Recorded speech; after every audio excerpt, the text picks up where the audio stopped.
hours of some insane Reddit threads. Just found out my ex-wife has been feeding my kids turpentine. And for those of you who don't know what turpentine is, well, it is a strong-smelling, clear liquid made from pine trees. And it is mostly used as a paint thinner, a cleaner for art brushes, and a material in chemical making. And it is also highly toxic to humans if ingested. And exposure to its concentrated fumes can cause severe respiratory, skin, and neurological issues.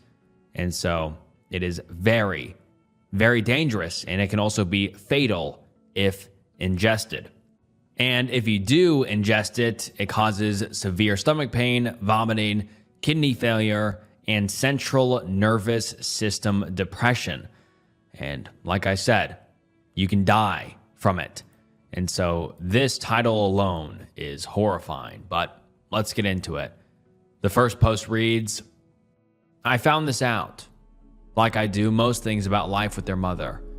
Through the kids, 7 male and 5 female, as communication has been pretty much non-existent between the ex and I since our split 6 years ago. Before anyone jumps to conclusions, no, I don't ever press my kids for information. I've worked very hard to establish an uninhibited, open, no topic is off limits type of relationship with my kids. Even though I've only got them every other weekend, I want them to be comfortable enough to fully express themselves and speak their mind freely around me. This has led to several discoveries about certain aspects of their life that their mother has asked them not to reveal to me, something I am very much against. I don't believe any child should have to hold secrets between their parents. It isn't their responsibility and is something I would never ask of them. That being said, they've come out with nuggets of wisdom such as we shouldn't be drinking tap water because the government puts chemicals in there that makes us docile and obedient. Santa isn't real, but Jesus is, and the Bible is 100% fact. Controversial topic, I understand. And most recently, that the government says turpentine is poisonous, but it is actually good for you. What the hell do I do here? If I speak to my ex about this, or even let slip that I know what's going on, she isn't going to have an honest conversation about it with me, and I fear that she'll just press the kids even harder to keep things from me. I don't want their heads filled with this rubbish, but I feel so powerless to stop this. All I can do is try to teach them to think critically, but that is only going to be so effective when they're getting told all of this nonsense. In fact, help. Edit. I spoke to my children about it and recorded the conversation to ensure there was no confusion about what was being said. They were being fed a spoonful of turpentine every day by their Nana for the past 4 weeks while they were all away on holidays. Oh my God. But there is zero chance my ex wasn't aware this was happening. Definitely turpentine. 100% pure gum turpentine, my boy said, the bottle read. The distilled stuff, he said. They even started singing that Mary Poppins song, a spoonful of sugar helps the turpentine go down. Feels like I'm in an alternate timeline. Thank you everyone for being so helpful. I appreciate it so much. Edit. Talks screen won't be happening until we get a referral. Poison's hotline has no literature on hand for chronic exposure to turpentine, let alone in children, but the kids don't seem symptomatic. We will be visiting either a GP or the hospital first thing tomorrow for a full checkup, and a report will be made separately to that of the medical mandatory report. I don't really see a scenario playing out where CPS is not getting involved here, and I can't not have my kids medically assessed knowing that this has been going on. Currently preparing for the shitstorm that is bound to ensue. And just, oh my God, this is so heartbreaking. These poor kids are being fed literal poison every single day. I mean, the thing that is used as paint thinner and also just should never be ingested is being fed to this kids because this mom seems to be listening to, crazy conspiracies. And, oh my God, I just feel so bad for these kids. But let's get into some of the top comments. One user says, sorry, but you found out your ex-wife is poisoning your kids and your response is to get on Reddit instead of taking your kids to the hospital and contacting authorities? Hopefully this is as fake as it seems. And the OP responds and says, ex-wife, the kids seemed asymptomatic, but I had not been made aware of this. I probably would have never known anything was up. That being said, my mother is a nurse and we did have the kids looked at. Yes, I came to Reddit as one source among several for guidance because I have no clue what to do about this or even what my options were. I try not to act rash or emotionally impulsive when it comes to my children. I try to weigh up my options. My father has a muddy history, so even though he's not the same person he was 15 years ago, a CPS investigation has potential to forcefully alienate my children from their grandparents. That's just one example of what factors into this. I wish this was fake. And someone responds and says, WTF, asymptomatic? Dude, they've told you she's poisoning them. You should have immediately taken them to the hospital, regardless of whether you can see symptoms. I don't care if your mom is a nurse. She can't run tests by looking at them. Anyway, I still am not convinced this is real, but if it is, what you just said about your dad makes this all more confusing and sketchy. Take your kids to the hospital and seek legal help. And the OP responds and says, we spoke to the hospital, man. We called ahead. There was literally nothing they were prepared to do for us other than what we had already done. They wouldn't run tests unless the kids were exhibiting symptoms or they had a referral. Even after telling them what was going on, the nurse was very apologetic, but it is what it is. Best they could offer was a place 2 hours away that would not open until tomorrow anyway. I know what you're saying, but it just isn't that simple. And yeah, I understand that seems sketchy. I guess it kind of is. There is no legal help I could possibly get on a Sunday evening, and no way we could move things forward without rushing into it. We are going through everything tomorrow, properly and thoughtfully. Some other commenter says, Jesus Christ, record some evidence, send it to the cops, and have your ex imprisoned for child endangerment at the very least. This type of potato is going to start feeding them bleach or urine sooner than later. Not even joking. She is a dangerous level of stupid that your kids should not be forced to suffer. It is your responsibility to take action to protect them from her. And the OP responds and says, unfortunately, the only evidence I have is a secondhand verbal account of the testimony of a 7-year-old boy. He told my mother, his grandmother, who is a career nurse, who promptly told me what was going on. She's 50 shades deep into crazy conspiracy theories herself, and even she was mortified upon hearing this. My ex won't say or admit to anything, and I don't trust her, to be honest, if her custody arrangement is on the line. It's all just conjecture at this point. And then the user responds to the OP here and says, hire a private eye, get evidence. It's your responsibility as a parent to protect your children. You can't be so passive. Do something. And then the OP responds and says, I agree, it is my responsibility. I have zero intention of being passive about this. I just see my current options hitting a lot of dead ends. That's why I've come here. If I'm going to go the legal route, I want to move it through clean, calculated, no room for error. He said / she said BS won't even get me a seat in the courtroom. Private investigator could be something worth following up though. Thank you. And then another commenter says, those poor kids. Good idea picking this idiot to mate with. And then the OP responds and says, yeah, look, I've got no good defense for that. Changed a lot after she got her ring though. There's a reason I'm not still with her. And then the OP comes back with an update the very next day, which reads as follows. So, I just found out through my kids that my ex-wife has been feeding them turpentine mixed with sugar or honey as a way to warm them, and also has been using it topically to treat mosquito bites.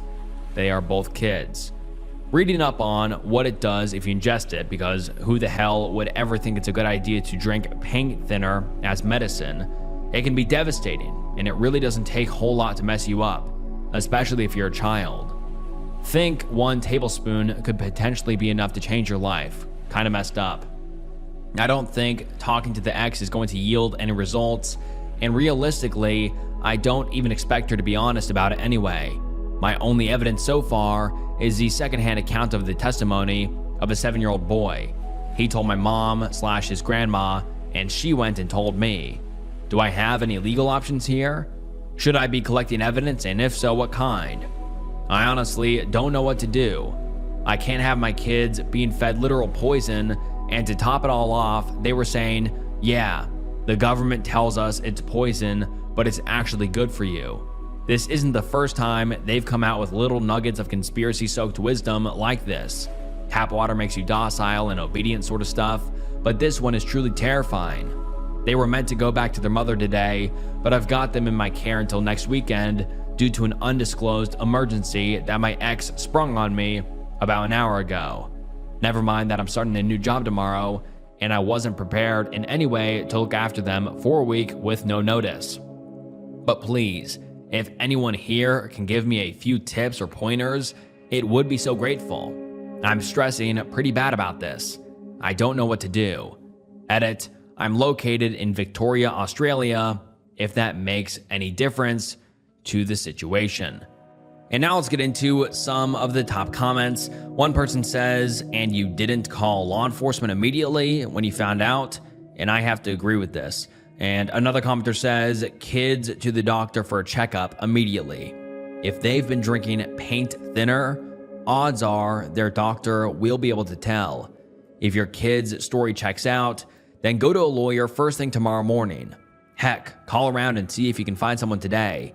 And file an emergency motion for sole custody. Talk to your lawyer about how best to approach the police with this. If your wife is feeding them poison and their doctor confirms it, then absolutely do not return the kids to her care.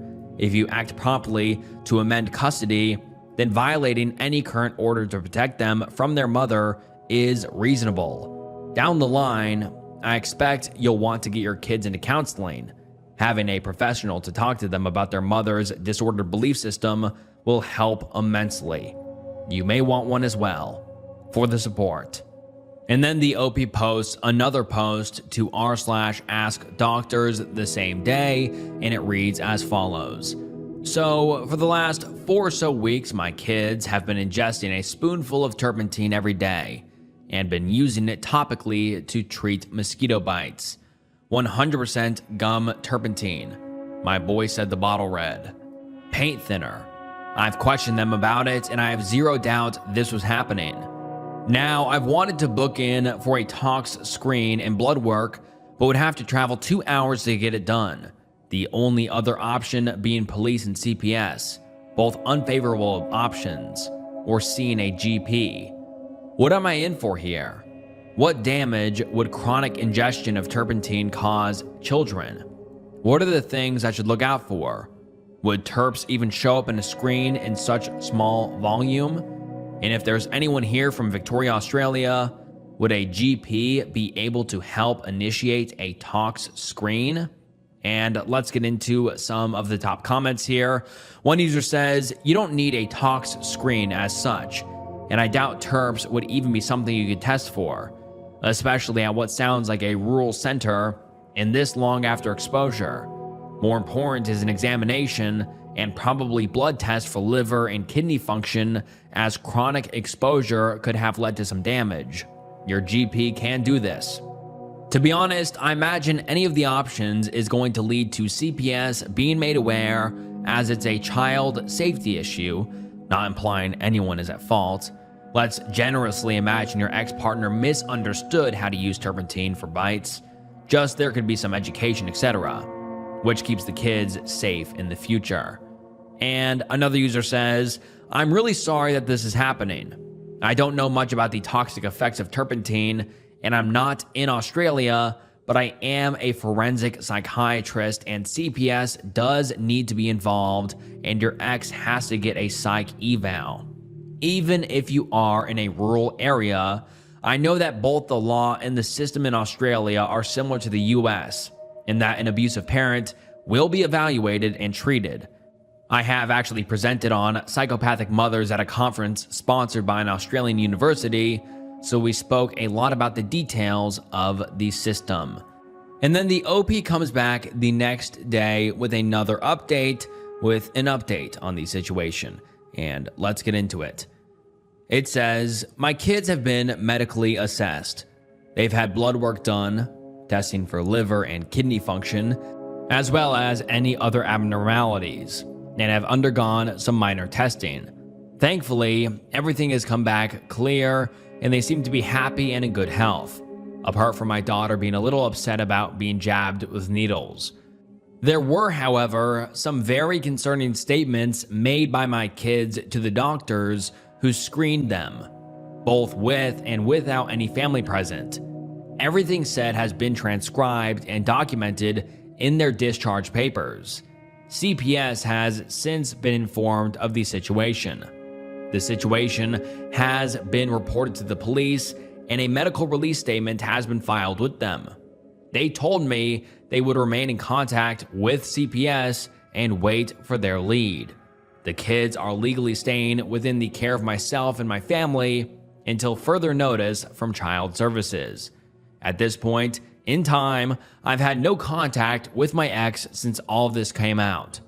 I have a tip on a great family law legal representative whom I will contact in the very near future to discuss my steps moving forward. And about making a claim for primary custodial care. My family fully supports this decision, and we are all still incredibly shocked about this whole scenario. I am on the verge of having an absolute meltdown, but things actually seem okay right now. My kids are safe. I couldn't be more grateful for how supportive my family and friends have been over the last couple of days. Thank you to everyone who gave me their advice and support. I appreciate every single one of you. Please do not feed your children turpentine. And then the OP comes back a few months later with an update, and let's get into it. It reads, just an update on things since everything went down, and maybe provide a little clarity on a few key details. Not that it's necessary to me that you believe my story, Reddit being what it is and all, but bear with me as I haven't really spoken about the topic with anyone outside of my partner in a very, very long time. There will be a few additional details that won't be mentioned for discretionary reasons and active actions currently in place. Not very brief. Sorry. I'll start by stating that the kids have been in my full care since that first post and are very happy and healthy. The mother has placed the entirety of blame on the grandmother and remains steadfast in that stance to this very day. The month prior to my post, they spent camping as a family, the kids and their mom's immediate family. They spent that entire time in her care, and there is no way she wasn't privy to what was happening every goddamn day. The kids had a song to sing about it, all substantiated in statements taken from them. So, as a few have speculated, yes, this happened in regional Victoria, a couple hours from Melbourne. The hospital here could have taken the kids in for screening through ER, but they didn't have the facilities to actually test the blood work on site. The turnaround for a result, I was told, would have been a few days, possibly longer, as it had to get sent off. Alternatively, I could just wait until the following day to make the trip to the nearest facility that was capable of producing same-day results. We took that option. The kids were triaged the following day through ER, tested for organ functionality. Blood work came back clean. They were privately spoken to and assessed by on-site well-being officers, or whatever their title, and CPS was contacted through the hospital and a case opened. Note, yes, we do call them child protection here, even though they operate under the DFFH banner, but so does every community housing and disability support. in tangent with NDIS. So do with that information as you will. It's a broad department. We left with the medical reports, which included statements given by the children, and oh my God, were they being fed some wild facts about the world. That night, I made an informal statement at the local police station stating what the situation was and the actions taken, just so they had it on record. For those tracking the chronology of all of this, we are roughly 30 hours into the timeline from me first finding out. CPS conducted several interviews over the next month with all parties involved, as well as a house call to my residence. Not sure how extensively they interviewed the mom. They concluded the children unfit to be in the mother's care, but were comfortable in closing their case should they remain with me full time. Surprisingly, there was no legal order put into place. Apparently, they are happy to move on from a situation once comfortable with the results. Found a good law firm and started the legal process, which has been very slow due to an unsurprising lack of cooperation. Essentially, though, we have restricted the mother's access to supervised visitation and removed her paternal right as a legal actor regarding medical decisions. She has only seen them a handful of times in the 2 years following, despite constant efforts to facilitate visitation. The kids have had therapy, and I've spent many hours talking to them over the last 2 years, helping them navigate their way through this. They'll have a lot of questions they'll expect answers for when they're older, I'm sure. Currently, we have managed to secure scheduled visitation with the mother through a professional contact center, which facilitates supervised visits. It has been a wild ride, but we are incredibly lucky and happy to have the strong family unit we currently do, including my partner and her daughter, who have been next to us through most of this process. Please teach your kids it's safe to be honest and open with you. And this is the last time we have ever heard from the OP, but man, what a scary situation, and it could have ended up a lot worse. I mean, these kids could have possibly, gotten severely sick or had some sort of organ failure if this continued to go on and they didn't tell the OP about it. So this is best case scenario, I think. The OP ended up with custody, and hopefully he's able to, divorce her with no other issues. But like I said, what a scary situation.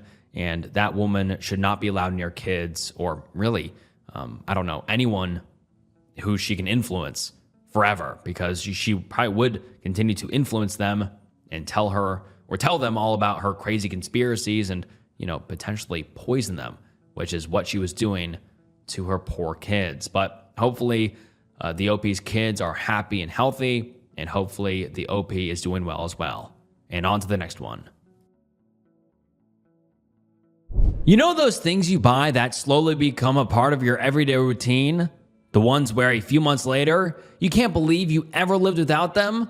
That's pretty much what happened with Quince for me. I picked up a few pieces from Quince because I wanted clothes that looked a little bit more elevated without spending luxury brand prices. And honestly, they've become some of my favorites. Whether I'm recording videos all day, grabbing a coffee, or heading out for the afternoon, these are some of the first things I reach for because they're comfortable. They fit well, and they still look great after wearing them over and over. And just to be completely candid, I love Quince. It has genuinely become one of my favorite places to buy clothes, hands down. And at this point, it's basically all I wear. So when they reached out about working together, I was stoked. And I was honestly stoked because I was already a customer. These are the organic cotton classic stretch chino shorts, and they've been perfect for the hot summer weather. They're lightweight, incredibly comfortable, and they still look put together even on really hot days. To go with them, I've been wearing the 100% organic cotton mesh stitch sweater polo. It's one of those shirts that looks a lot nicer than a basic tee, but is just as comfortable to wear. And if I'm keeping it more casual, I've also been wearing the Japanese lotus tee, which is unbelievably soft and has quickly become one of my go-to shirts. Another one of my favorites is the organic cotton stretch chino pants. They fit great, they're comfortable enough to wear all day, and they honestly feel much more premium than I expected for the price. Everything I've ordered has felt incredibly high quality, and even the ordering process could not have been easier.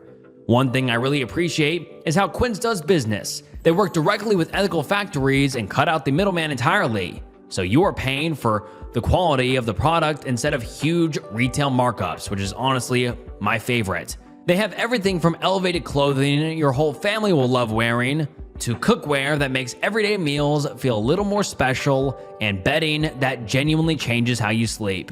What surprised me most was just how premium everything feels.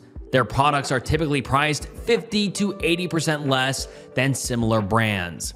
And with over 3,000 5-star Trustpilot reviews, it's easy to see why so many people keep coming back.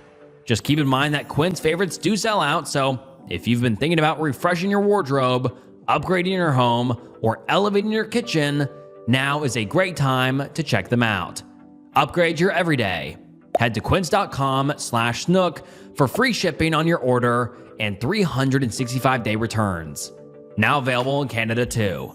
That's QUINCE.com/snook for free shipping and 365-day returns. Thank you so much, Quince, for sponsoring today's video, and let's get back into it.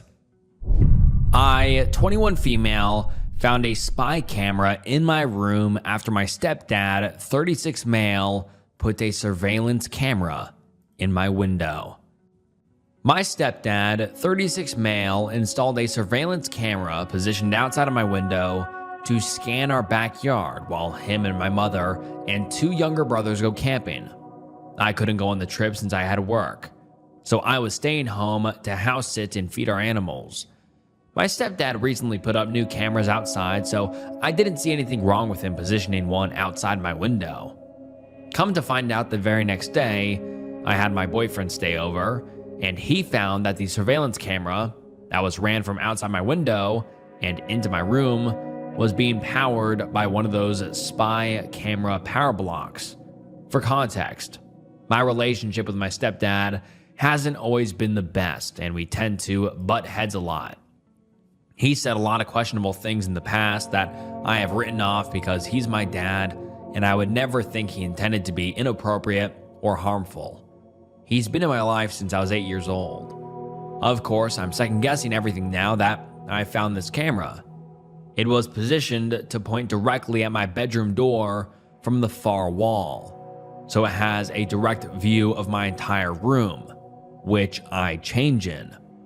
I tried desperately to rationalize it and think it was maybe a mistake, like he grabbed the wrong charger box, or maybe he was just trying to look for intruders. But really, there is no excuse for putting a camera in my bedroom. The camera even has an SD card in it. I am beyond devastated. My stepdad even suggested I invite my boyfriend over while they're gone so I have someone here, which is something he would never do, considering he's made it clear before he doesn't want him over when no one is home because he doesn't want us, quote, having intimacy in his home. My boyfriend and I are going to go through the SD card to see if there's anything on it. I'm at a complete loss at how to even bring this up to my mom. This is obviously going to change everything. She had my 5-year-old half-brother with him. My mind is racing with the consequences this is going to have on our family. Has anyone that has been in a similar situation have advice? How can I do this without causing extreme damage to my family? Although that may be impossible. Thank you in advance. And then the OP makes a quick edit/update on their original post, which reads, I don't want to make a whole new thread since I want to make a new update when my parents get back Monday, but I want to thank everyone for all the advice. I went to the police station tonight and filed a police report and turned in the spy camera with the SD card. The officer said this is a serious offense and will likely get a call early next week from an investigator due to the severity of the situation. I'm planning on telling my mother about the police report after we have a conversation about this on Monday, with my aunt and uncle present. As for people messaging me about my profile, Thank you for reminding me to delete personal information. Please, please, please do not dox or try to seek any sort of justice for me, as this may affect the case. Respect my privacy during this time, please, as it may be crucial during this investigation. This was the hardest thing I ever had to do, but whatever this was, it's ending with me. I hope I can get justice for myself and any other victims who may have been violated by him, since this will be heavily investigated and the officer said it will likely be looked into further, such as search warrants and looking for more SD cards. I'm hanging on by a thread, but the support I have is what's keeping me together. I'm staying with my boyfriend tonight to keep out of the house. Thanks again for all the love and supportive messages. I'll update again soon. And then the OP does update the next morning and says, it's the next morning, and once my boyfriend wakes up, we're going back to my house today to look for any more secret cameras, either in the bathroom or my brother's rooms, so I can submit it for more evidence. I'm iffy about searching my parents' room for more evidence, as it's likely he has a hidden camera in there to see me do it. Still on the fence about having a police officer search the house. If I do, I'll be sure to update after I'm finished and in a safe place. My aunt has offered to come with me to help me search. Again, thank you everyone for the support. I'm trying my best I can do this the right way and get as much done with the time I have left. I am mentally and emotionally drained, but I'll be seeking resources once all of this is said and done. I'm reading everyone's comments, so I'm taking all the advice I can get. And then the OP makes another update number 3 on this post, which reads, I probably won't be able to update for a few more days since today is the day that I talked to my mom, but I just wanted to share the plan I made and hopes for what happens today. After talking with my aunt, uncle, boyfriend, and my cousin who is a civil lawyer, I have decided that I will speak to my mom in a separate location from my stepdad. Most likely, I'll have her meet me somewhere outside of our home. I'll have my aunt with me, and this is where I will explain everything to her. The camera, past uncomfortable experiences I've had with my stepdad that I originally brushed off because he was my dad, video footage of him deliberately setting it up and angling it, and footage of me in my room. I'm praying she understands why I had to go to my aunt instead of her considering she was not in town and I was worried for her safety if I told her what happened. She was stuck with him and my brother's about 4 hours away for the weekend.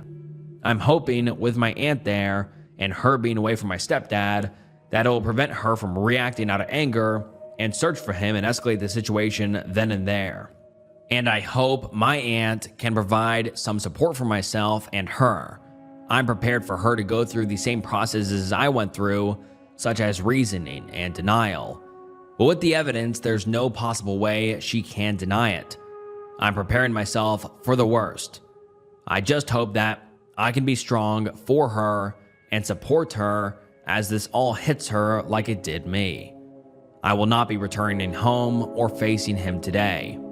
My boyfriend will be on standby to pick up my brothers if needed, since my aunt has offered for them to stay with us, so my mom can talk to my stepdad without them there. I'll ask my mom to meet me and, of course, not tell my stepdad about the circumstances. Maybe she can tell him she's going to the grocery store. I don't want him getting any hints that she could be meeting with me. I know I've said it a lot, but I truly do appreciate the support system I have, not only with my family, but here too. This has been a nightmare, but hearing everyone's stories about this, proving it's way too common, is what is helping me get through this and pushing me to do the right thing. Not only am I a victim in this, but my boyfriend as well, and God knows who else. The confrontation won't happen for about another 7 hours, so in the meantime, I'll be reading over comments and preparing myself for what comes today. Thank you guys. And now let's get into some of the top comments. One user says, sorry, but this is deliberate. It's no mistake. I would gather evidence, as already stated. My concern is how long has he been doing this and how many people are affected. Trust your gut. Someone else says, mentally prepare yourself for your mom to not support you on this. I would love to be wrong, but I've read too many stories on here where the mom turns on her daughter in similar stories. And then the OP comes back 5 days later with another update, and let's get into it. It reads, "I'm not sure why, but I can't figure out why my post on r/relationship advice is unable to be edited, but I'm sure a lot of you will find it here, so here is somewhat of an update. Hi guys, I know a lot of people have been waiting for an update on what happened and about my safety. For the reasons that my post is becoming somewhat viral and showing up on other platforms, I don't think I can share many other details until this ball starts rolling with the police report. Just know that I am safe and I've been very busy the past few days with apartment hunting, working, and attempting to heal. Most of you may have guessed it, but my stepdad got to my mom before I was able to. You can kind of assume how that's been going. I promise that once the investigation actually starts and my mom finds out about it, I'll be here sharing more of what happened. I don't want to remove my post in case someone else may be going through the same thing and needs the support of you guys, as shown in my comments. I appreciate everyone rooting for me, and I'm sorry to say that my mother isn't on my side right now. I've more so been focusing on myself since the conversation and trying to make the most of the situation. On the bright side, I've been able to hang out with my cousin, and she helps keep my mind off things. I'm doing my best and will update when it feels like the right time. Thank you guys." And now let's get into some of the top comments. One user says, "Literally just finished reading your first post about 30 minutes ago and came back to follow. What you're going through is so deeply disturbing, I couldn't shake it and want to get updates to make sure you're okay. I got a sinking feeling reading about you wanting to speak with your mother before her husband got to her. I just felt like you knew, and it's unfortunate to hear that it is the case. As you said, she's likely on a roller coaster of emotions and confusion, similar to what you experienced/are experiencing. That doesn't excuse her reaction. You deserve the support of your mom. I just hope she snaps out of whatever hold he has on her very soon and rushes to your side with an authentic apology. Your boyfriend and other family members sound like awesome, supportive people, so thank goodness for them. But the real MVP of this situation, in my honest opinion, is you. This has to be extremely stressful to say the least, and you're handling things with dignity and courage. I hope you recognize that." And the OP responds and says, "Thank you so much. I think I'm holding out hope she will come around too. I went through similar emotions she's probably feeling, so I'm giving her some time to process it. I'm sure it's harder for her with him being the only one around her to physically tell his side, and once everything is said and done, I will tell my whole story here, and it'll make more sense as to why she probably believes him over me. It's not right, and my aunt is upset with her too. But unfortunately, I understand why she's siding with him. He is a narcissist and master manipulator, so although it doesn't surprise me, it is very disappointing." And then we don't get an update for a long time.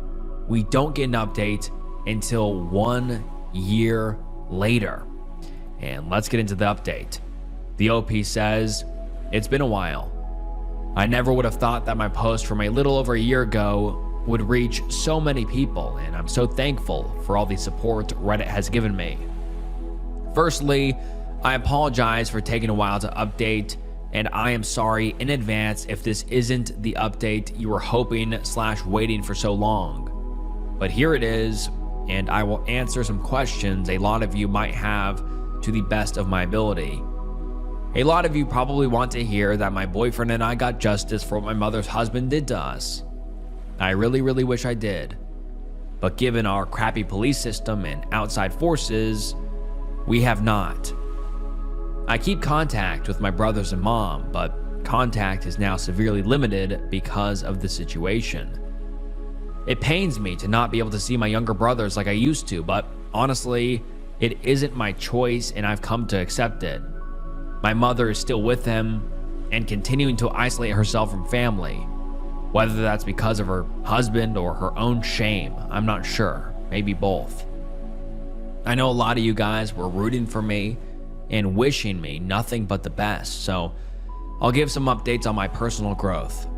My boyfriend and I moved in together. I graduated nursing school, and I started my new job last month. We have been trying to heal from what happened and have been growing our relationship. We are planning a trip together soon. I'm still surrounded by some amazing friends and family, aunts and uncle, who have been our rocks through this and helped us cope with everything. I'm at a place where I feel I can finally talk about everything again, so I will do my best to answer some questions. Thanks again to everyone who reached out to me, even the weird ones who tried creating lore for me and theorizing my life. Y'all are really strange, but again, it's Reddit, so whatever. And now let's get into some of the top comments. One user says, "I'm sorry your mother has chosen to stay with the creep, and I'm really sorry that it has affected your contact with your brothers. Your mother is failing you with all of her behavior. It's good to hear you still have support from others, and I hope things will improve in the future." And the OP responds and says, "Thank you. Honestly, it is a lot better for my own mental health to distance myself. And I still call my young brother from time to time. I have another brother who can drive, so I get to see him more often, thankfully." Another user says, "How did your stepfather get to your mom before you did? What could he have told her that would make her believe the cameras and footage of you were just a mistake?" And the OP responds and says, "If you read my previous post, it'll answer your first question. As far as what he told her, my mom still genuinely believes he made a mistake and intended on using the camera as a smoking gun to catch me having people over, which, as discussed before, he literally told me to invite my boyfriend. My mom genuinely believes he made an oopsie and wasn't thinking when he put the very much working Wi-Fi capable spy camera in my bedroom. My mom has been brainwashed by an expert narcissist. If you live with one, you'd understand how they can quite literally mess with your head and own understanding of your reality." And someone else says, "I remember reading your posts before but never commented on them. I just want to say I'm so sorry she chose to stay with him. Nobody deserves that, and I really hope that you're able to connect with your brothers soon. Being there for them is always good, but even when they get a little older, they will know they can count on you. I really wish there was more justice for you. I hope everything works out in the future. Also, congrats on graduating. That's exciting." And the OP responds and says, "Having my own place has helped tremendously with my brother, who is old enough to drive. He knows he always has a safe place and has stayed before. Helps when things are rough for him at home. He's the oldest one home now, so I know it's a lot for him to handle." And then we get an update a few months later, which reads as follows. "My stepdad put a secret camera in my room, and I was to blame for being secretive and having my boyfriend over. When my stepdad lied and told my mom he strictly said he couldn't be over, which he literally gave me permission to have him over as they were going out of town and I would be home alone. It recorded us being intimate and was streaming directly to his phone.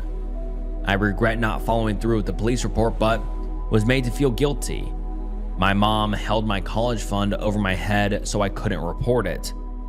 To this day, everyone in my family accepts him and doesn't see an issue with it.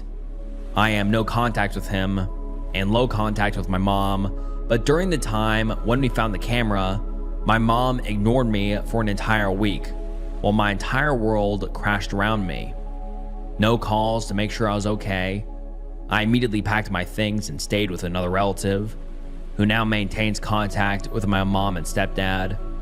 No text to check in on how I was doing mentally. Still avoids the conversation to this day. She goes to church now and prays I will heal and come back around. I'm engaged now to a boyfriend, and she has no clue she won't be invited to my wedding. Planning on moving across the country to cut contact with her and my siblings, who are also brainwashed and support my stepdad. If I could go back in time, I would have followed through with the police reports and pressed charges. I'm not as scared or naive as I was back then, and sure as hell not as tolerant to those behaviors now. I trust a lot less and protect my peace a little more now. And this is the last post we have ever received from the OP. And I mean, just how heartbreaking. How the OP's mom didn't believe the OP, and now just her family is ruined because of this narcissist and creep who really ruined her life.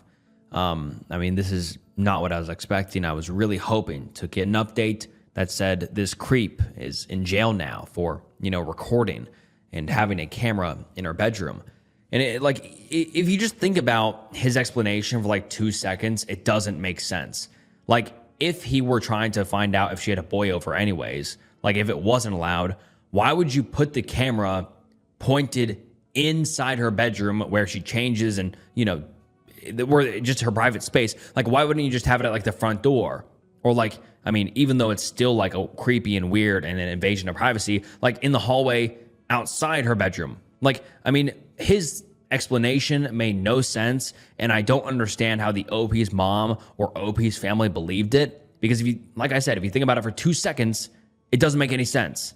This guy is a creep. He just wanted to record the OP in her more intimate moments, and also when the OP was,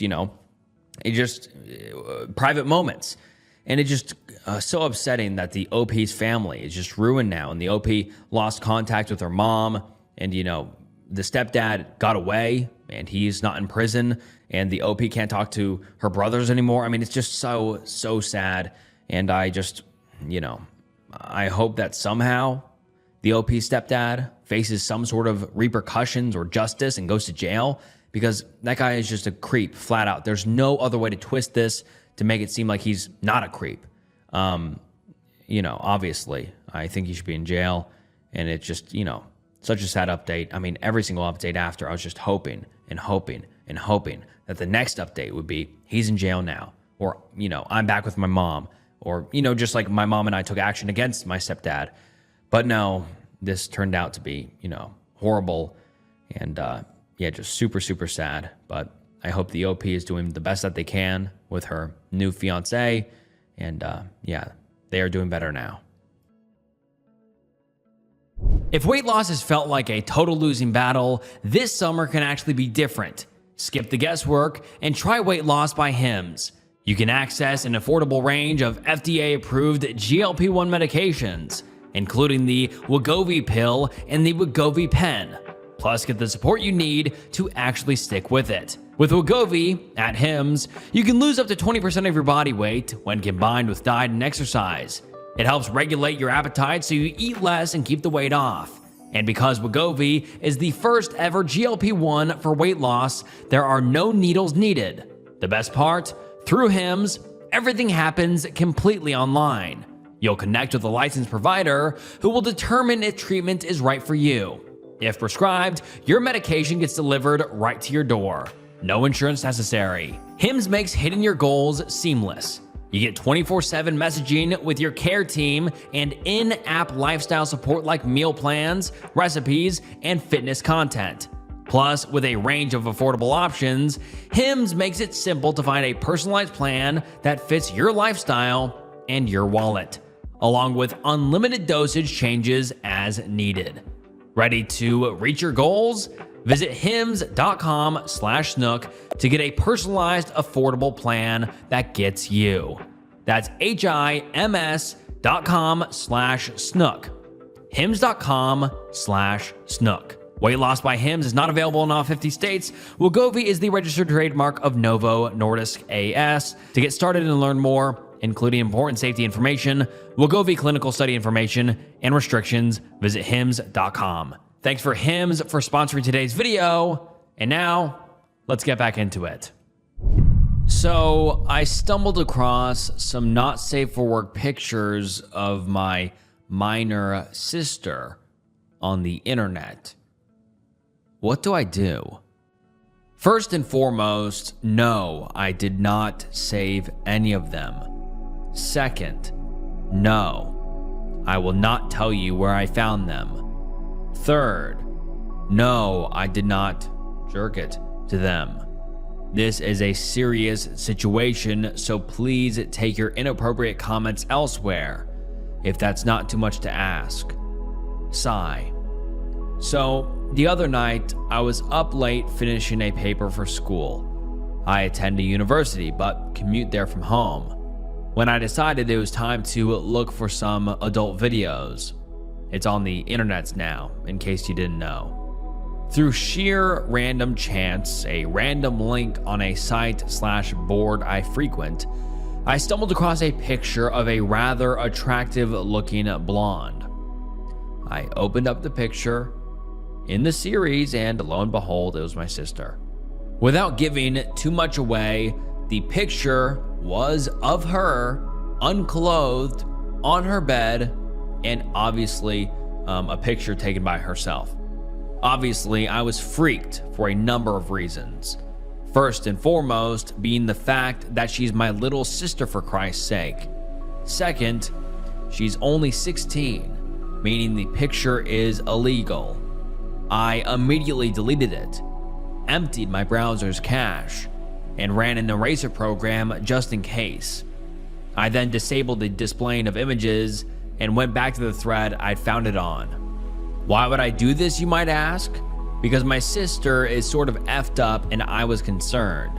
By effed up, I mean that she was diagnosed with ADHD at the age of 10 or so, and then PTSD after she was R-worded by an extended family member when she was 13. That's a long story. Suffice to say, the case never went to court, and the a-hole cousin who did it is in jail on a plea arrangement. Later, and most recently, she was diagnosed with bipolar disorder, which is what I think she's had all along. And things got a lot better for her once she started on her new meds. She stopped getting into so much trouble at school, her grades picked up, and she wasn't fighting with her parents so much anymore either. As recently as a month ago, my dad remarked to me in private that he was so proud of how well Julie, not her real name, has been doing. Then I stumble across this thread, and now I'm extremely worried. What the hell was she thinking? I already knew she spent a lot of time online, but I had no idea she was spending it by pandering to anonymous internet pervs on a image/message board. I did some more investigating, and a search for her alias revealed that she's been posting on 2 such boards for at least the last 6 months. There are some huge gaps in her posting frequency, but typically she's posted about once a week on average. Sometimes she posts several times a day. From the little red X's I saw during this investigation, she's been including images of herself at least 10% of the time. I don't know why she's doing this. For attention? Hell, she gets plenty of attention at home. Our mother does whatever she wants, and our father worships the ground she walks on too. Plus, whenever she gets upset, she always comes to me for advice/help.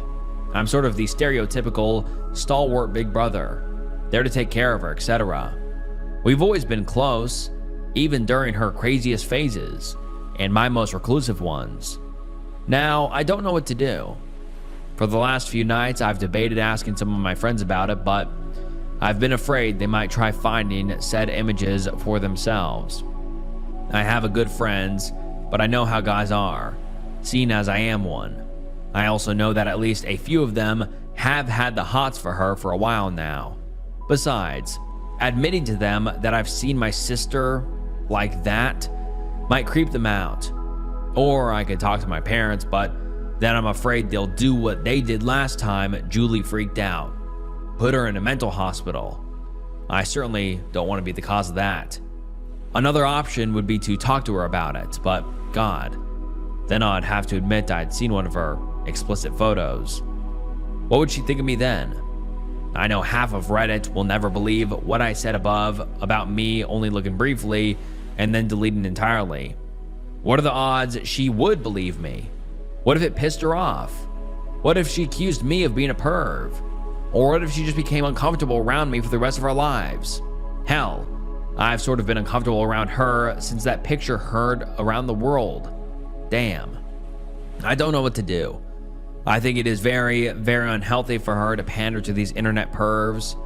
In one of the most recent messages she posted, she said she would start doing videos soon. The worst thing is, these guys, her supposed fans, treat her like crap. They demand more all the time, and they call her all sorts of mean names. And her replies to such vileness play into what they say. Reading through the most recent thread was heartbreaking for me. She admitted in it that she's worthless and just stupid because these guys want her to be that. They call her those things and she goes along with it, even though I know she's not. She's actually loved and pure and brilliant. Why would such a girl behave so differently online? Please, Reddit, I know some of you are dying to post a funny or sarcastic remark, but please refrain. I love my little sister. If you have any thoughts on how I can best handle this situation, please share. Otherwise, go on over to r/funny. Thanks. Yes, this is a throwaway. Friends and family know my regular Reddit account, and I wanted this to be as anonymous as possible. And now let's get into some of the top comments.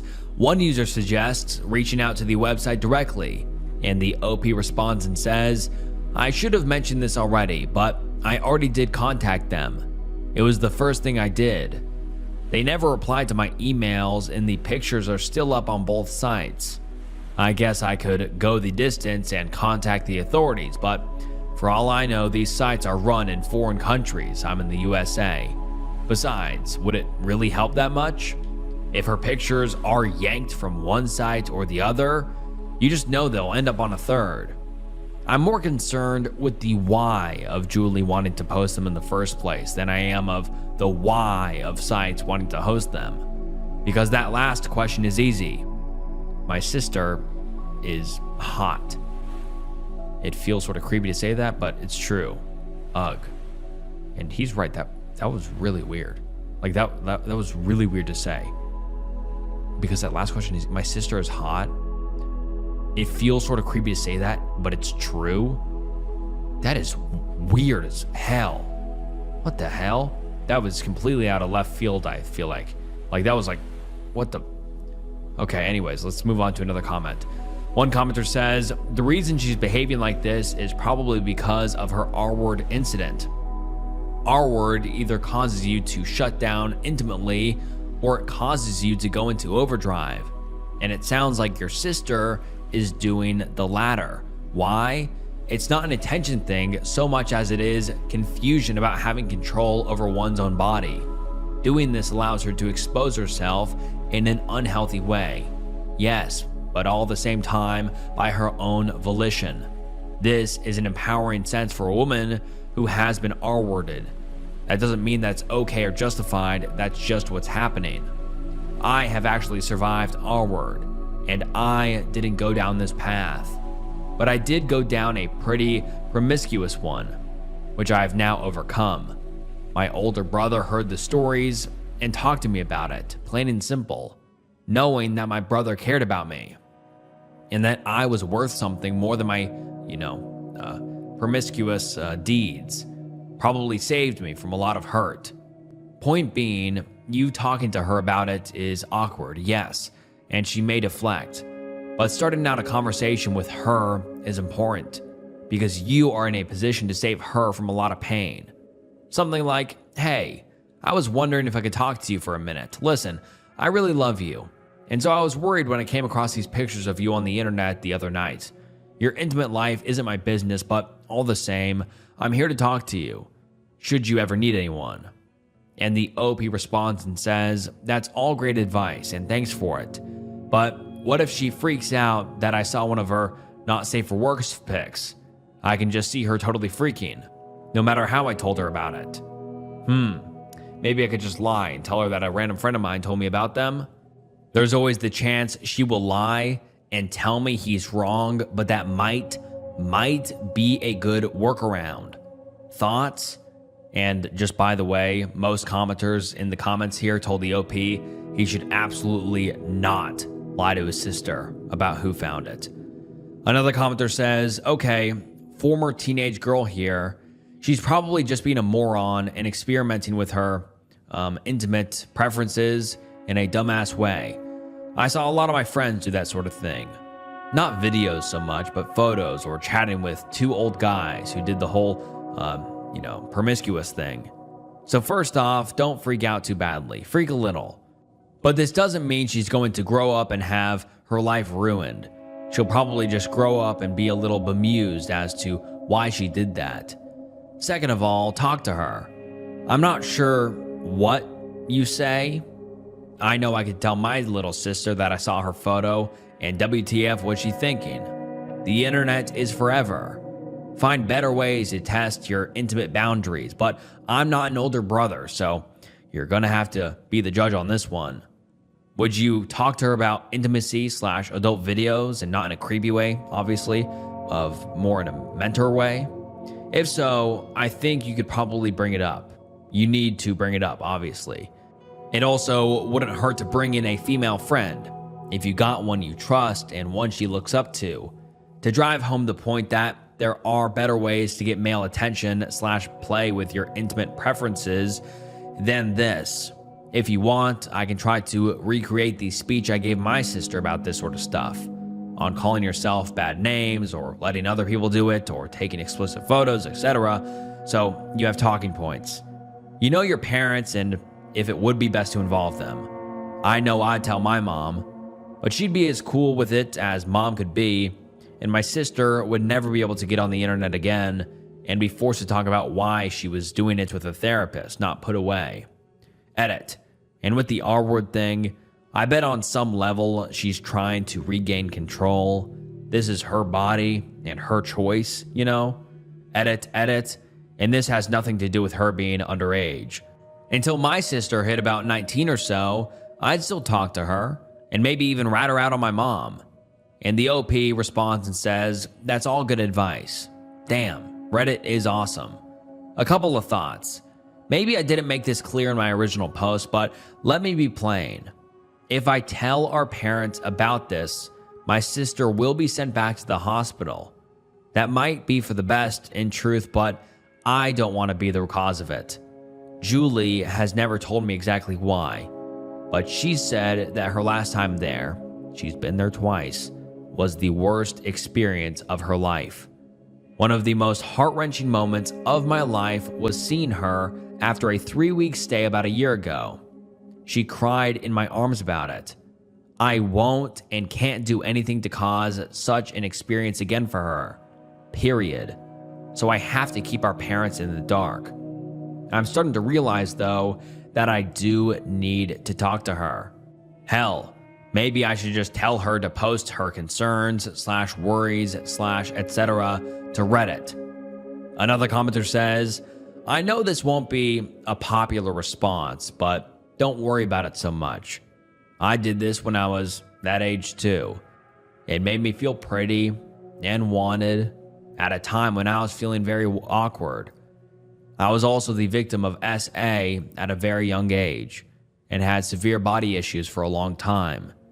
Being unclothed on the internet made me feel good. I was careful and made sure that my face and identifying things were never in the same picture as my unclothed body. But that's not a conversation you want to have with your sister, LOL. Needless to say, it didn't ruin my life or career, and I'm not sorry I did it. And then the OP responds and says, thanks for sharing, but that does not apply here. My sister is doing nothing to hide her identity, other than having a fake alias she uses to post. Again, what worries me the most is how horrible her fans treat her, and how she seems to embrace it.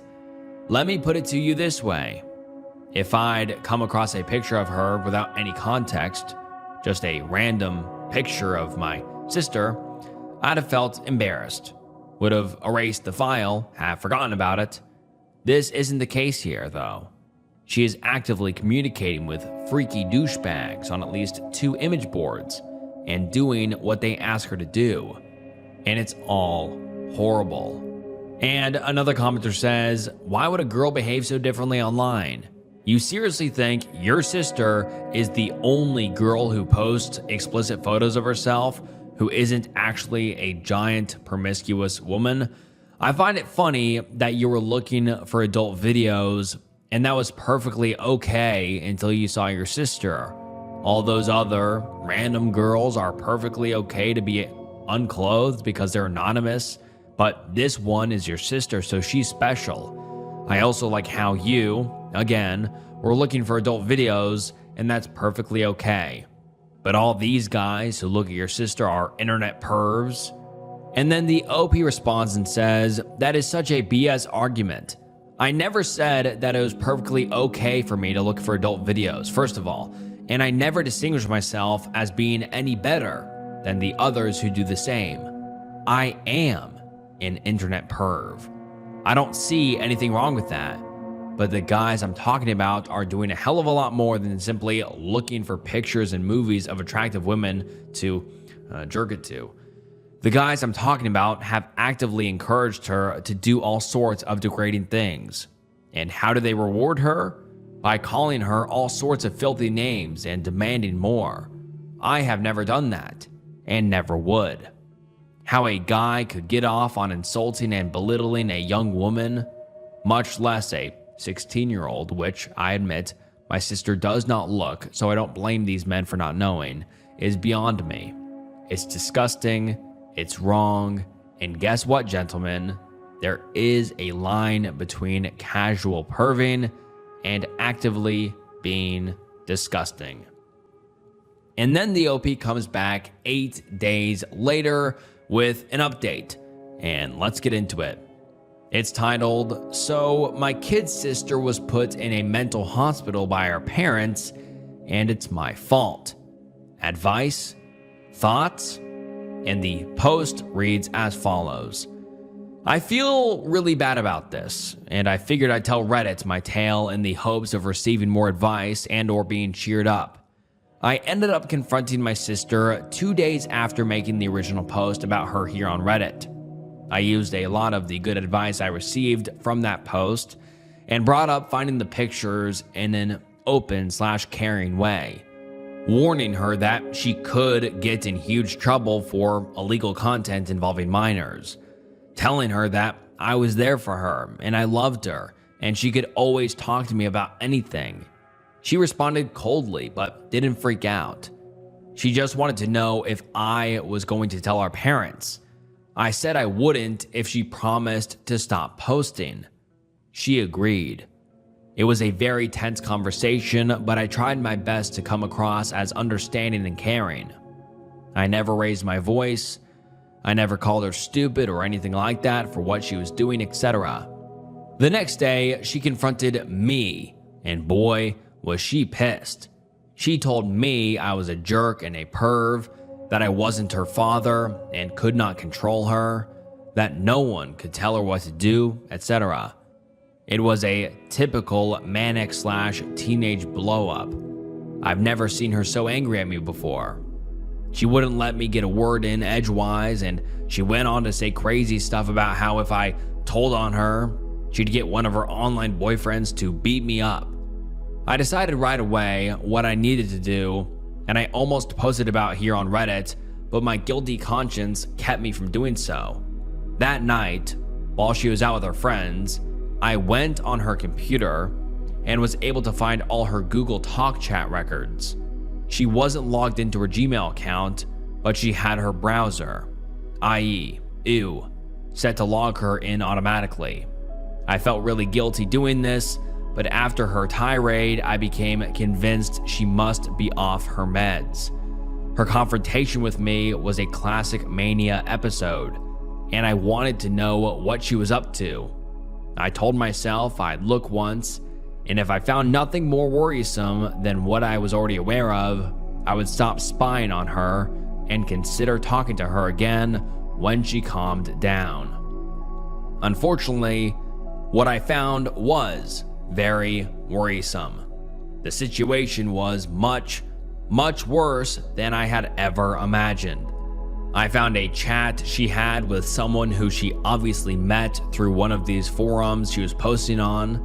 A search for his email address in her Gmail account showed hundreds of chats and emails with this man, dating back to early spring. I read a few of their recent chats and discovered that she was planning on meeting him at the end of the month. Apparently, a concert I'd known she was supposed to be going to with a real-life friend was just a cover-up for hooking up with this guy at a nearby motel. He even sent her a ticket, so he had her real mailing address to complete the facade. That concert ticket has been hanging on our fridge for about a week. Based on their most recent chats, it was clear she's been talking to this douchebag on the phone, or maybe over Skype. There were gaps in their chats which made them confusing. What I was able to deduce, though, was that this guy is married with 3 kids, 1 in college, so he's definitely way too old for my sister. He knows her age, too, because she chatted a lot about high school with him. It also became clear to me that my sister has been very promiscuous with boys at school. She chatted with this asshole about all these guys she's been with. Oh, and guess how most of these chats with my sister started? Him messaging her and saying, "Hey, little, explicit word, how goes it? Nice guy, huh?" Even more disturbing than all of that was the fact that she kept referring to her online boyfriends in chats with this guy. She chatted extensively about one guy she allegedly met, and who this a-hole apparently knew from the board, who apparently hit her while they had intimacy, chipping her tooth. I remember her chipped tooth. She had to get it fixed back in July, and she told us all it was from taking a fall off of her bike. Unfortunately, I think she chats mostly by using AIM, because in some of her chats with the a-hole, she said things like, "LOL, chatting with so-and-so from the board right now. He's thinking of flying out to meet me." Stuff like that. I couldn't get into her other accounts. I'm glad I couldn't access her other accounts, because what I read in her exchanges with a-hole were more than enough to worry me sick and make me literally want to cry. She talked a lot about her promiscuity at school, and even with guys she's already hooked up with from online. He, in turn, encouraged her to do it even more. Now I have no idea how true any of her crazy stories to him were. Some of them seem really over the top, and I hope to God they were just manic lies. But while at first I thought they were all BS, as I read more and more I became convinced that at least some were true. I stopped my snooping without hardly putting a dent in reading all that stuff. I just couldn't stomach it. But I did print out these series of chats and emails with her plotting to meet a-hole at the motel. Thankfully, they talked about it extensively online, so there was all the proof. The address of the actual motel, long and graphic discussions about what they'd do to one another that night when they met, her thoughts about how easy it was to fool our parents, his thoughts about how easy it was to fool his wife that he'd be going out of town on business on a Friday, etc. There was no need to ask Reddit what I needed to do now. The next day, I told my dad that I needed to have dinner with him in private, and I brought along my ill-gotten gains. The damning printed out chats and emails I'd violated my sister's trust to obtain to the restaurant. He thought I needed to talk about how stressful this semester at college has been, and instead I told him the whole story, from finding the pictures of her online to snooping on her computer and discovering all of the other stuff. My dad was really cool about it. He was obviously heartbroken and upset, but somehow he made it strangely easy to admit to him that I'd seen my sister unclothed and had been spying on her since. After laying the whole thing out to him, he took a long break away from the table, presumably to use the bathroom, but I'm 95% sure he went outside for some air. And when he returned, he told me through blurry eyes that he agreed with my assessment, that she was off her meds and clearly needed professional help. To keep her close to home, he grounded her the next day for skipping a class the previous week. He didn't want to tell her the real reason he was grounding her. Meanwhile, he brought my mom in on the other thing. I can only imagine what that conversation was like. He then contacted his lawyer. He wanted to bust the a-hole who was going to meet up with her. Unfortunately, the lawyer said she's technically old enough to consent to having intimacy in this state, and that there was no way to reveal a-hole has illegal pictures of her without also revealing to the cops that my sister had been committing a crime, posting illegal content of herself online. His advice was to take away her computer and get her help. That's what happened yesterday. When my sister got home from school, me, our parents, my dad's lawyer, and a counselor from the hospital, they were putting her and greeted her in the living room.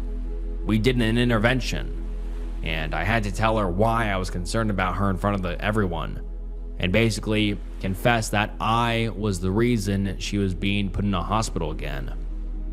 All she did was cry and shake and beg not to be put away, which made me cry while I spoke in after too. She didn't seem mad at me, but she became an emotional train wreck only minutes after entering the house and realizing what was going on. I'm so worried she's going to hate me when she calms down enough to fully comprehend what I did. She's been in the hospital for a solid day now, and me and my parents are supposed to go visit her tomorrow. I'll let you all know how that goes in exchange for one of two things: advice or attempts to make me feel better for what I did. Jesus Christ. You'll remember from my last post that she's been locked up before. She told me a long while back that it was the worst experience of her life, and she cried the entire time she shared that experience with me. I begged my dad at that dinner meeting not to send her back to that same place, which sounded awful. And thankfully, he took my advice and found her a nicer place. I haven't seen it yet, but my dad spent the time between the dinner I had with him and the actual lockup researching such institutions. This one is a 2-hour drive away, but is supposed to specialize in adolescents. Even so, I feel like shit for being the reason she's getting locked up again. But I have no idea what I could have done differently. She did such a good job of hiding the fact that she was going through her manic craziness again, that I would never have suspected she was off her meds. Oh, by the way, she definitely was. She talked about flushing her pills every morning in some of those chats with a-hole. He, of course, encouraged that. If I hadn't stumbled across that picture of her on that forum and confronted her about it, still, this is my sister I'm talking about. I love her and I do not want her to hate me. I feel like I stabbed her in the back by doing what I did.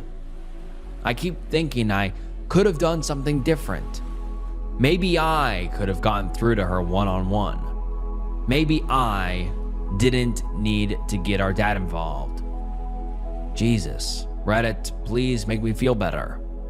Advice for the future and accolades for doing the best thing are much appreciated. If you think I did wrong though, I am man enough to take that too. And now let's get into some of the top comments. One user says, I am an only child, so I will try to relate the best I can. I had a gay best friend in grade school and high school who was kind of messed up too.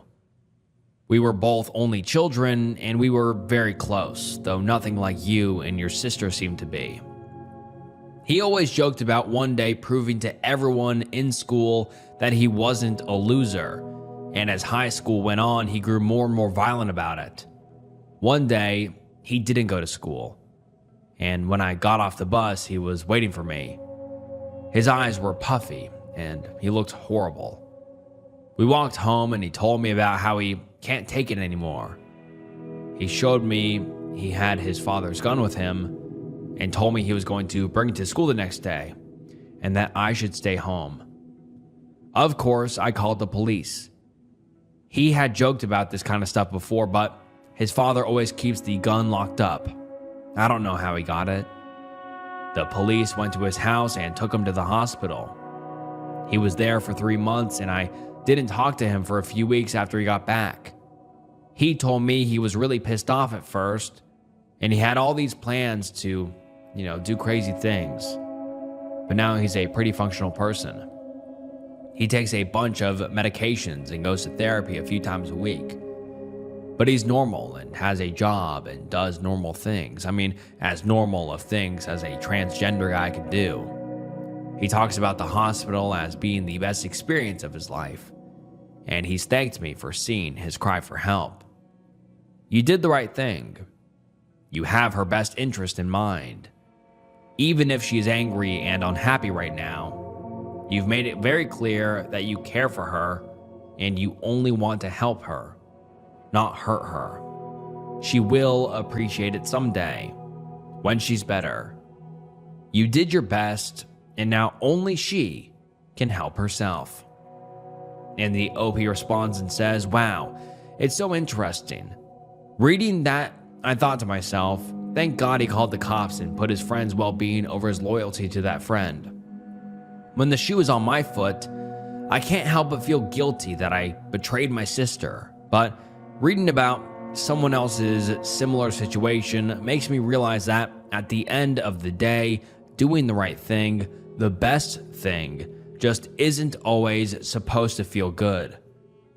Thanks for the story. That really, really helped. I hope this comment gets more upvotes. Another commenter says, there is no way that you can just say it was your fault. You're a good brother to her, and always will be, and you did the right thing. I hope this ends well, and it was one of the best possible outcomes that could have happened towards a good ending. Edit. I just read it through again in more detail, and you're the best brother she could ever hope for, honestly. And the OP responded and said, do you have siblings? There's this sort of trust between siblings I've always felt. I'll watch your back if you watch mine. And that's why I feel so bad. I didn't watch her back. I freaked out, and basically, because of me, she's been committed to a hospital. I have no idea how I could have handled it better, but I still feel awful. I'm the big brother. I'm supposed to be smart enough to figure out how to help her without getting her locked up. I guess I'm just not as smart as I thought I was. Another commenter says, as bad as you feel, I think you did the right thing. I think this is a situation where a professional could be helpful. Just remember that you did it for her own good. And the OP responds and says, I hope so.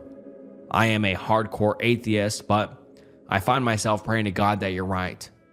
Edit, funny how God shows up in my posts. This is a throwaway account, but in my real one, he does the same thing whenever I'm desperate. 15 years of Sunday school leaves its mark. Another commenter says, it's really hard to say what the right thing to do is in a situation like this. But she definitely needed an intervention of some sort and was clearly not in any position to help herself, so you weren't left with many choices. Hopefully with time, she will understand the situation from a healthier/positive perspective. I give you an internet hug. And then the OP responds and says, I want to agree with you, but I keep thinking, aren't there always other options, other choices? I've believed that my entire life. This was the first time I ever did anything I was horribly against because I was too dumb to find that last other option or choice. Another commenter says, you did well. The mental scene I can't help but picture is your dad kind of thinking, that's my boy, browsing adult videos in the back of his head at some point. And the OP responds and says, honestly, he was so cool during that conversation that admitting that part wasn't really all that awkward. In retrospect, yeah, that should have been hugely embarrassing though. And finally, another commenter says, I'm sure it took some effort on this part to conceal his emotion given the enormity of the situation. That's the great thing about being a dad. You always have to be the rock and never show emotion. Also, excellent decision on talking to your dad one-on-one. Your mother, if she's like 99% of other mothers in the world, would have freaked out right then and there in the restaurant. It really sounds like you did everything right, bro. Good job. And then the OP responds and says, without getting too specific, let me just say, there was absolutely no way I would have been able to tell my mom about this. I can't speak for other mothers, but I can say that mine would likely have fainted. My dad knows how to deal with her delicate sensibility a lot better than I do, so I let him. Quick aside, when I was 15, I asked her, on behalf of my girlfriend, how one goes about getting on the pill. Her reaction? She fainted. Literally. And then we get an update 1.5 months later titled, Update, my sister is now out of the hospital, and the best Christmas gift of all, she doesn't hate me. Reddit was right, once again. And now let's get into the update. It reads, okay, so my little sister, Julie, was in the hospital for almost 2 months. During that time, she refused to see me, my mom, my dad, even 2 uncles and 1 aunt. She saw them at visits, but she refused to see me. I was convinced the entire time that the reason she didn't want to see me was that she hated me. I must have reread my second post about this 100 times just to reinforce my belief that I had done the right thing by telling our dad about the situation. Believe me, the comments in that second post really did sustain me. I've never loved Reddit so much as I have during some of the worst sleepless nights I've gone through. Nights where I felt like the shittiest brother ever. Reading your assurances that I had done the right thing really helped me get along through this very difficult time. We were told 2 weeks ago that she was scheduled to be released on the 21st of December. This had nothing to do with money or insurance. My parents were paying out of pocket for her stay, but the cost was never an issue. Apparently, she had adjusted well to her new medications and is in a much better, more sober state of mind now. I was thrilled to learn she'd be home for Christmas. I dreaded seeing her only because I have not seen her since the intervention that led to her being hospitalized in the first place. I was so worried she hated me that I even told my mom upon hearing the news of her release that I would gladly crash at my friend's house for a while. My mom's response? Are you crazy? She wants you to be the one to pick her up. Sorry, I still get teary-eyed when I remember that. So it turns out that the reason my sister didn't want to see me that entire time, 2 months, was that she was embarrassed. She didn't mind seeing our parents or our uncles and aunt, but she just couldn't handle seeing me. She felt like she'd let me down or something. I drove nearly 2.5 hours out to the hospital last Monday, only the second time I'd ever been there, alone, and greeted her in the reception area. She literally ran over and jumped into my arms when she saw me. I cried like a baby. Reddit, and I'm not embarrassed to admit as much. We talked a ton during the drive home. She has a much firmer grasp on her condition now than she did before. Best of all, and Reddit was right about this, she does not hate me for turning her in. She's healthy, she's safe, she's on medications to deal with her bipolar disorder, and she actually thanked me for intervening before she did something stupid, like meeting up with that one guy, aka a-hole. I worried so much for so long for nothing. My little sister still loves me, and I did do the right thing. Thank you, Reddit, for all of your thoughts and comments during this time. I've been feeling miserable for so long because of all this, but your thoughtful comments and suggestions helped me from going into despair. This is why I love this site. Thank you again. Edit. A few things. First, to all of you well-wishers, thank you so much for the kind words and good wishes. They mean so much to me. You have no idea. Second, to the anti-meds crowd, get a job. Sure, meds are sometimes overprescribed. I won't argue that. But my sister didn't have an episode or a temper tantrum that was misdiagnosed as bipolar type 1 disorder. While I'm sure that happens sometimes, you're in absolutely no position to gauge what my sister was going through. You don't know her, but I do. And trust me, the girl who's posting those long, crazy messages on those image boards, the girl who confronted me and threatened me with all kinds of crazy nonsense the day after I talked to her, the girl, in short, who was off her medications, that was not my sister. That was my sister in a manic episode. If you have to ask what the difference is between a manic episode and a typical teenager angst/temper, you've never seen one. I hope you never have to, because they are scary. Scary, scary. Sorry, I didn't mean to go on a tirade about that. It's just frustrating to read some of the holier than thou. You do realize bipolar is the ADD of the 2000s, right? Type of messages this post has garnered. So annoying. Go give L. Ron Hubbard some money, but STFU on this post, please. Again, I'm sorry. The vast majority of the responses here have been so supportive and uplifting, but the few trolls who managed to get a bunch of upvotes for being contrarians did sort of piss me off. Done being angry, Reddit. Oh, and as for long-term care, she's going to be an IOP, intensive outpatient, for the foreseeable future. That means starting in January, daily visits to a local clinic where she'll receive both group and individual therapy. She's also going to see the psychiatrist she took a huge liking to at the hospital once a month until she finds a new doctor to replace her. She's fine with all this and is actually excited about it. She has this journal she keeps showing me that she writes in when she starts to feel unbalanced. She says it's like her own private group therapy, but she can't wait to be in the real thing again. Our dad took away her computer, but he set it up in the living room, right next to the television set, and she's free to use it whenever she wants. She has absolutely no privacy on it, but she seems to be okay with that. I think the biggest test will be when she goes back to school. She lost an entire semester because of her hospitalization, and she'll be needing to go to summer school to make up for it.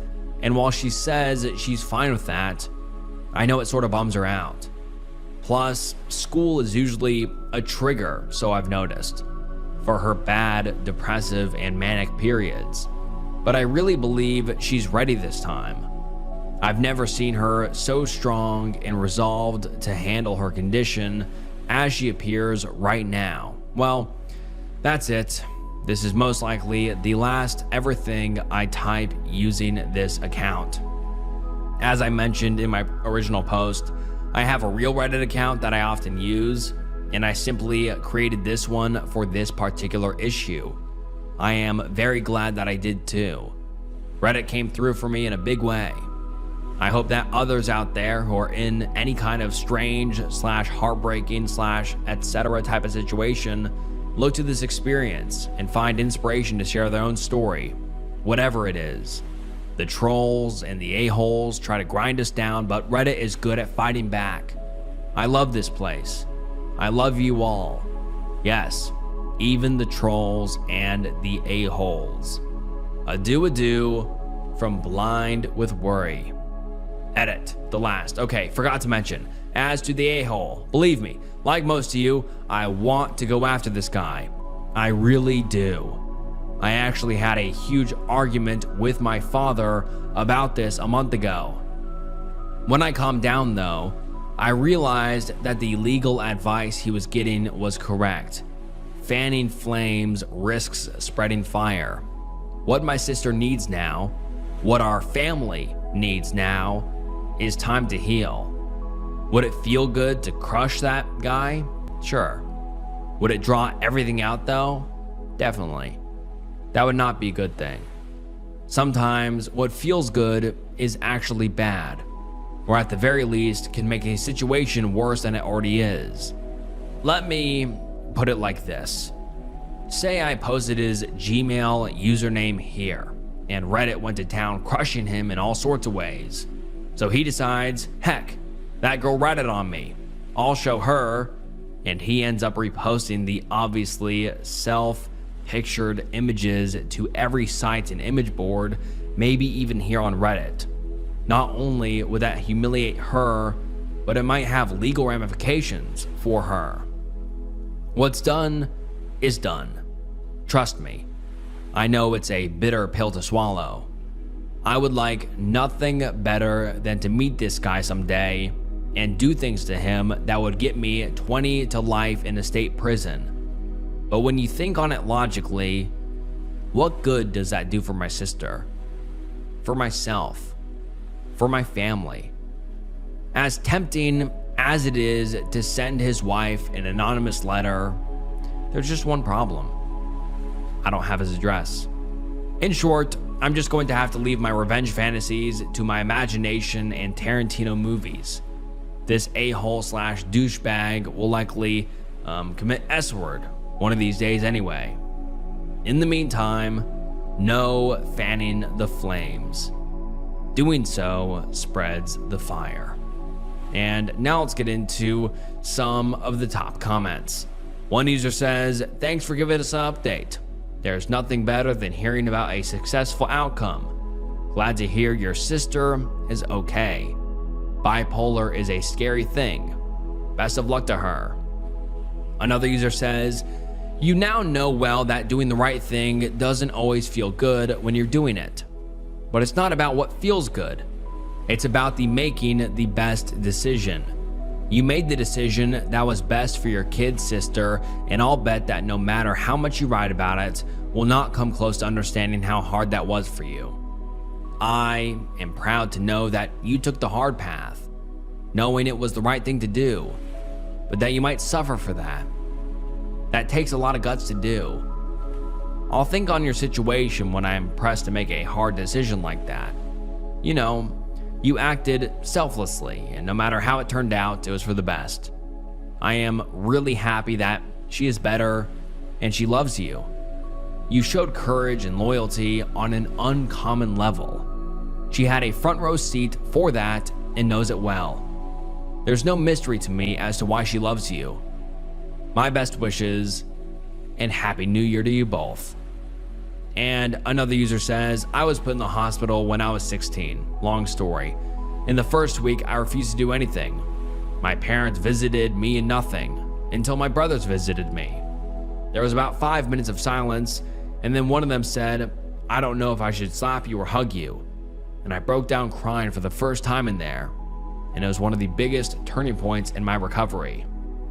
Anyway, every little sister is lucky to have a big brother who cares. I am. Your sister is." And this was the last post we have ever received from the OP. And man, what a roller coaster of events. But I think this just turned out as happy of an ending as is possible. You know what I mean? Like, this was not a good situation for really anybody. The OP was put in a really weird spot. The family was put in a really weird spot, an awkward spot, and yes, just almost scary spot.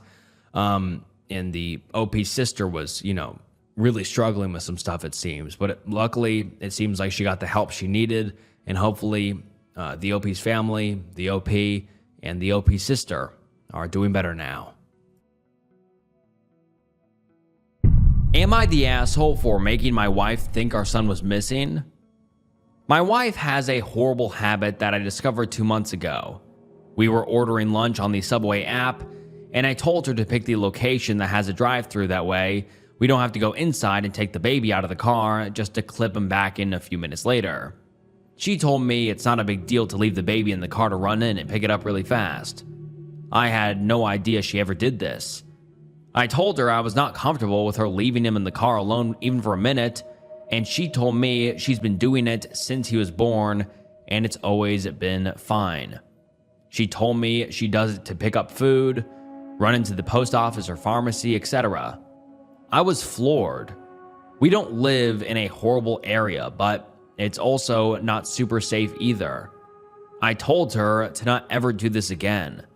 She told me she never stopped to think about the potential dangers and that she would stop doing it.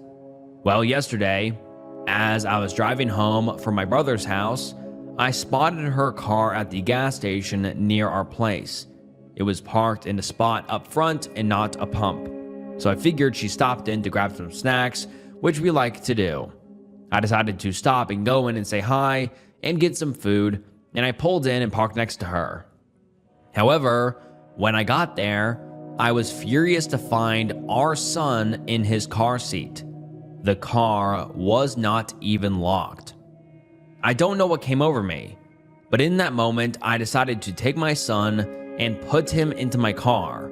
He's got a car seat in there too. I then drove to the other side of the gas station parking lot and waited for my wife to come out.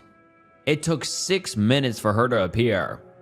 When she saw that he was gone, she looked stunned for a second and then started to frantically look around and cry. I didn't let it go on long. After this, I saw her pull out her phone, presumably to call 911, and that's when I pulled my car around to her. I parked, got out, and walked around to my son's door and opened it to show him to her. She looked extremely relieved, but that quickly turned to anger with her asking me why I took him and did that to her. I told her she needed to learn a lesson, and she promised to stop leaving him in the car, and that she was extremely irresponsible. It was so easy for me to pull up and take him. No one else at the gas station even noticed. So if he really was taken there would have been no help, and it would have been 100% her fault. She proceeded to call me cruel and psychotic and tried taking our son out of my car into hers. I said no, and that I would be driving him home, and I left. She came home not much later but ignored me the rest of the day. She acknowledged me today, saying she wanted an apology, and I said absolutely not, and she's the one who should be saying sorry. She's been guilt-tripping me the rest of the day, saying no mother should experience the fear I put her through. Did I go too far? Am I the asshole? And now let's get into some of the top comments. One user says, normally I'm fully against game playing, but this is your child's life. I support your actions. Your wife is being hugely neglectful. Not to mention, it'll be warm soon, and being left in a hot car, even for a few minutes, can be deadly. Not the asshole, and I wouldn't let her take him anywhere until she apologizes. And then the OP responds and says, I guess I should clarify that the car was running with the air on.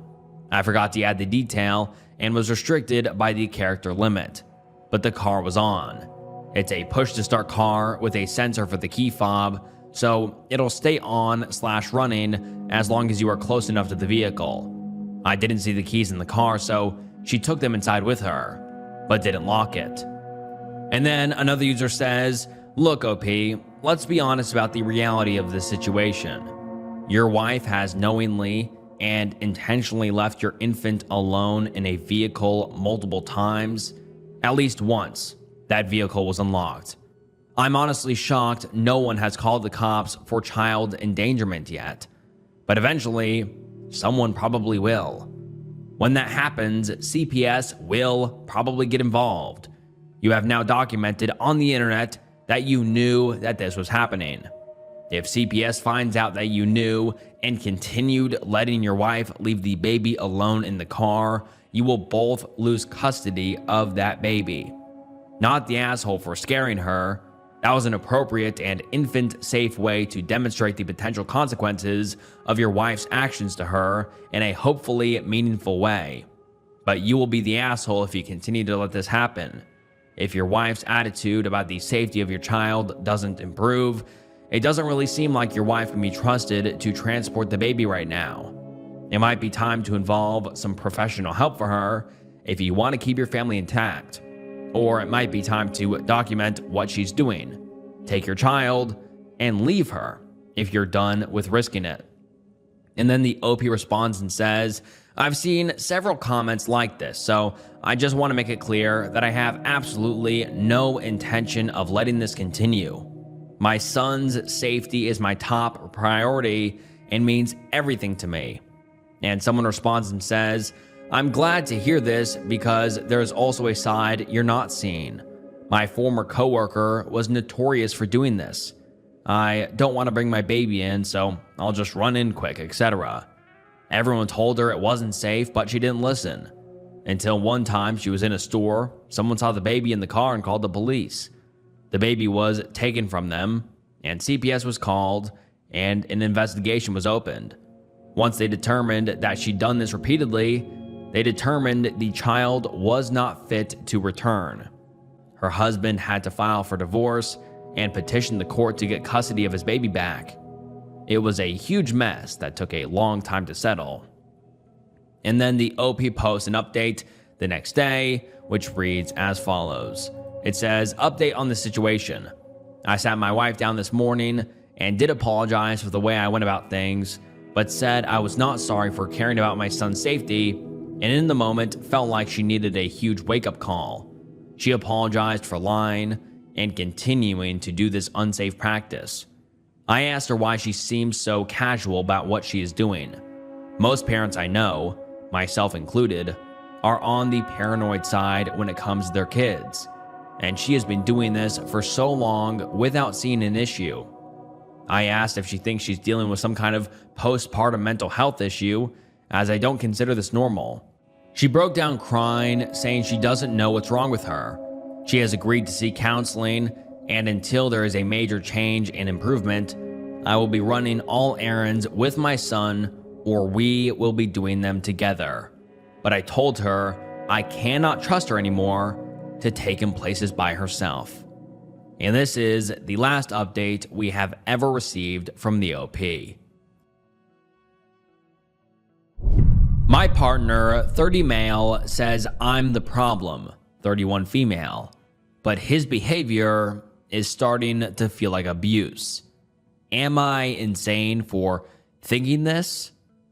Hi there, throwaway for obvious reasons. My partner and I have been together for about a year and a half.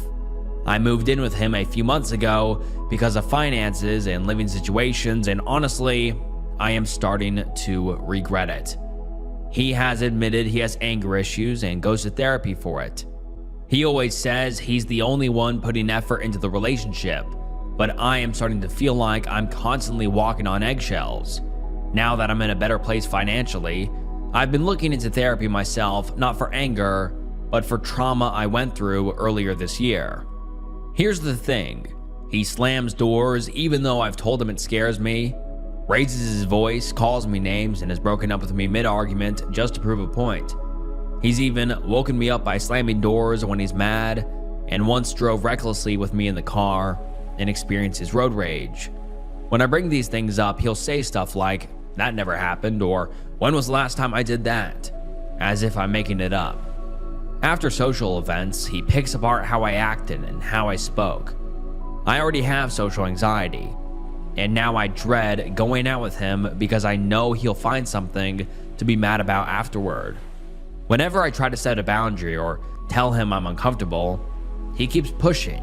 I get frustrated, and then suddenly I'm the problem because I have an attitude. If I try to take space like sleeping in the spare room after an argument, he'll throw my clothes and belongings in there and tell me to just stay there permanently. Then he'll switch gears and act all sad and depressed until I comfort him like I'm the one who did something wrong. It's emotionally exhausting. He also gets jealous when I'm friendly with my male roommates or other people, even though I'm literally nice to everyone. One night, he accused me of deleted messages and cheating because he saw my phone reflection and thought I was hiding something. I was actually just messaging a friend that I felt unsafe and anxious while having a fight. He later tried sneaking into the spare room to go through my phone, then acted like he missed me just to get me back into bed. He tells me what I should or shouldn't do because he cares, but it feels more like he doesn't think I can handle life on my own, even though I'm very independent and have way more life experience than him. Another thing that really upsets me is he says mean, judgmental things about people in public. He calls it having a mean girl persona. He's even made racist and fat-phobic comments. And when I call it out, he says I'm worse than him, which is not true. Lately, he keeps saying I'm the problem and that I need to look deep within myself. He blames his outbursts on stress or mental health, takes minimal accountability. and things will change for a little bit until they go back to how they were. I leave arguments feeling confused, guilty, and like I have to apologize for things I didn't even do wrong. I know I'm not perfect, but this can't be normal, right? I don't ever act or treat him this way. The only reason I've stayed this long is because he can be sweet, he cooks, he cleans, he's affectionate, and when he's in a good mood, things feel easy, but he's mostly in a bad mood and complains about everything that happens, even if it's a minor inconvenience and it'll bring his mood down. But I'm pretty sure I'm falling out of love with him. Now that I'm more financially stable, I've told him I think we should live separately when the lease is up because our constant fights are very stressful, but I know how that'll go. He'll guilt me, spam me with messages, and make it seem like I'm abandoning him. We were supposed to get our own place together, but at this point, I just don't know anymore. Does this sound like emotional abuse, or am I the problem? I would love some honest outside perspectives, please. And now let's get into some of the top comments. One person says, "Girl, just leave." And then someone responds and says, "When you do leave, OP, do not let him know that you're breaking up with him in person, because that is most dangerous time in our abusive relationship, because they are losing control over you and they will do anything to have that control. That is when you are statistically the most likely to be killed by your partner. The reason why I'm warning you about this is because it almost happened to me. He almost killed me." And the OP responds and says, "Thank you so much for this advice. He's not laid a hand on me yet, but there's been small signs that he could. He also admitted to me recently that in a past relationship, he choked his ex from self-defense. My stomach and heart dropped. He will either get angry or guilt trip me into staying." And another commenter says, "You are in an abusive relationship. You know how some people ask, why did she stay? This is why. It can be very confusing. Abusers are manipulative. They use all kinds of manipulative techniques like gaslighting and minimizing. And they're very good at twisting things so you end up apologizing when they're the one who is wrong, which just makes everything so much more confusing. They will make you doubt yourself and reality. What you are feeling is correct. This is not okay. This is abusive, and it will only get worse. I'm sure you know that though. I'm sure you've seen it getting worse. Abusive relationships very rarely start out that way. The Netflix show Made, I recommend it, although it's not super great. It has a lot of good information, especially about how women often are in denial and how abuse is not one size fits all. Had one of the best descriptions of it. Quote, "It's like a garden. Violence. It grows like mold. Before they bite, they bark. Before they hit you, they hit near you. Like they're trying to figure out how close they can get before you actually leave." And unfortunately, most abusers will keep up their abuse if they feel their power slipping. They will cycle through love and abuse like some sort of horrible yo-yo, keeping you on the ride, just praying it doesn't fall again, and he'll be the man you fell for, the man he often pretends to be just to keep you staying. But you have to know that man doesn't exist.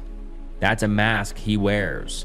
It's one more tool in his arsenal. What would you tell your friend, your mother, your daughter, if she was in a relationship like this? I think you know it's time to leave. Set up whatever you have to set up, ideally secretly, and then leave. Do what you have to do to stay safe. And then the OP responds and says, "Thank you for being understanding of how hard it can be. I never in a million years thought I would get into a situation like this, especially leaving red flags like this sooner, and didn't take any BS, but this man caught me at a time where I had very low self-esteem, financially struggling, and depression." And another commenter says, "Does this sound like emotional abuse? Yes. How do you feel physically when he rages and drives aggressively and slams doors, etc.? Does your blood pressure go up? Does your chest feel tight? It is emotional abuse. but it's also physical abuse. It's damaging. And then the OP responds and says, I get anxious when I know the tension is building up even before anything happens. And then we get an update from the OP 3 weeks later, and let's get into it. It reads as follows. Firstly, I just want to thank everyone for their support and encouragement in my previous post. It means a lot, and anytime I started to doubt myself, I would read your comments. It really did help me a lot. I left today. I left a letter and got the hell out of there as I knew this was the safest and best option. I found a room to rent in a beautiful area and house, all-female household, and funnily enough, my landlord is a social worker in DV, so she was so accommodating and supportive throughout the whole process. I told people I trust at my work, my plans, and they were also very supportive. I never thought I would be someone who would enter into a relationship this bad. I've always been good at walking away from the early signs in the past, but this person caught me at a time where I was lonely, struggling with mental health and finances. But there were early red flags I ignored, and I felt sorry for this person, as he was good at guilt tripping. These were the signs. Love bombed. Pressured me to be his girlfriend when I wasn't sure yet. Say he would do anything to support me and here was there for me. Oftentimes the things he did for me were thrown in my face later when angry, and that I never did anything for him. Tried pressuring me to open a shared bank account and sharing health insurance, which when I would say no and didn't feel I was ready, I was avoidant and unaccepting of help or growing together as a couple. Gaslighting. Would say things that didn't happen, or I didn't say something when they did, especially when I was showing him affection, and apparently I didn't, which was strange. Would sulk and depression sleep when things weren't going his way, until I caved and apologized and gave him affection. Double standards. It was okay for him to treat me how he did, but if I even had a slight attitude or talked back, it wasn't okay. I had to talk in a cute/baby voice, which I hated, to avoid having an attitude so it didn't start a fight. Slammed doors, threw things, slammed things, called me names, raised his voice, gave me dirty looks, and stormed around. Even did this in the middle of the night when I was trying to sleep and had work the next morning. Reckless driving and speeding with me in or outside of the car when mad resulted in him getting pulled over by the cops one night. One night, I was trying to comfort him and place my arms around him when he was getting angry at me. And apparently, I was being confrontational, so he shoved me. Insisted he would go to public places with me or doctor's appointments with me to give support and help, but would complain about helping me. If I refused help, I was unwilling to accept help, and he felt useless for not helping. Would pick apart or start a fight after social interactions because what I said or how I acted. Constantly felt anxious when hanging out with other people. Would take my belongings out of the shared room and throw them/chuck them on the floor. Got to the point where he even hid the clean drinking water in his room so I could not access it. Would take back gifts and say I didn't deserve them when he was angry and I didn't show him enough love. Even returned photos of me and threw out our belongings we had together in the bin. Broke up with me mid-argument and threatened to kick me out. One time he broke up with me, I didn't respond or give him the reaction he wanted. He proceeded to say he was S-word or not doing well. Guilt tripping bad after his behavior and actions. Made his reactions seem justified because he was so hurt and sad. Would say he just wants to be loved and talked about his childhood to make it seem okay. Would ask where I was or what I was up to when I was using his headphones, tracking. If I didn't respond in a timely manner, he would get upset even if I was busy. Would say nasty things about strangers and friends, and when I pulled him up on it, he would get mad and say I'm much worse, which wasn't true at all. Would accuse me of cheating or make passive comments about it, because I was private with my phone.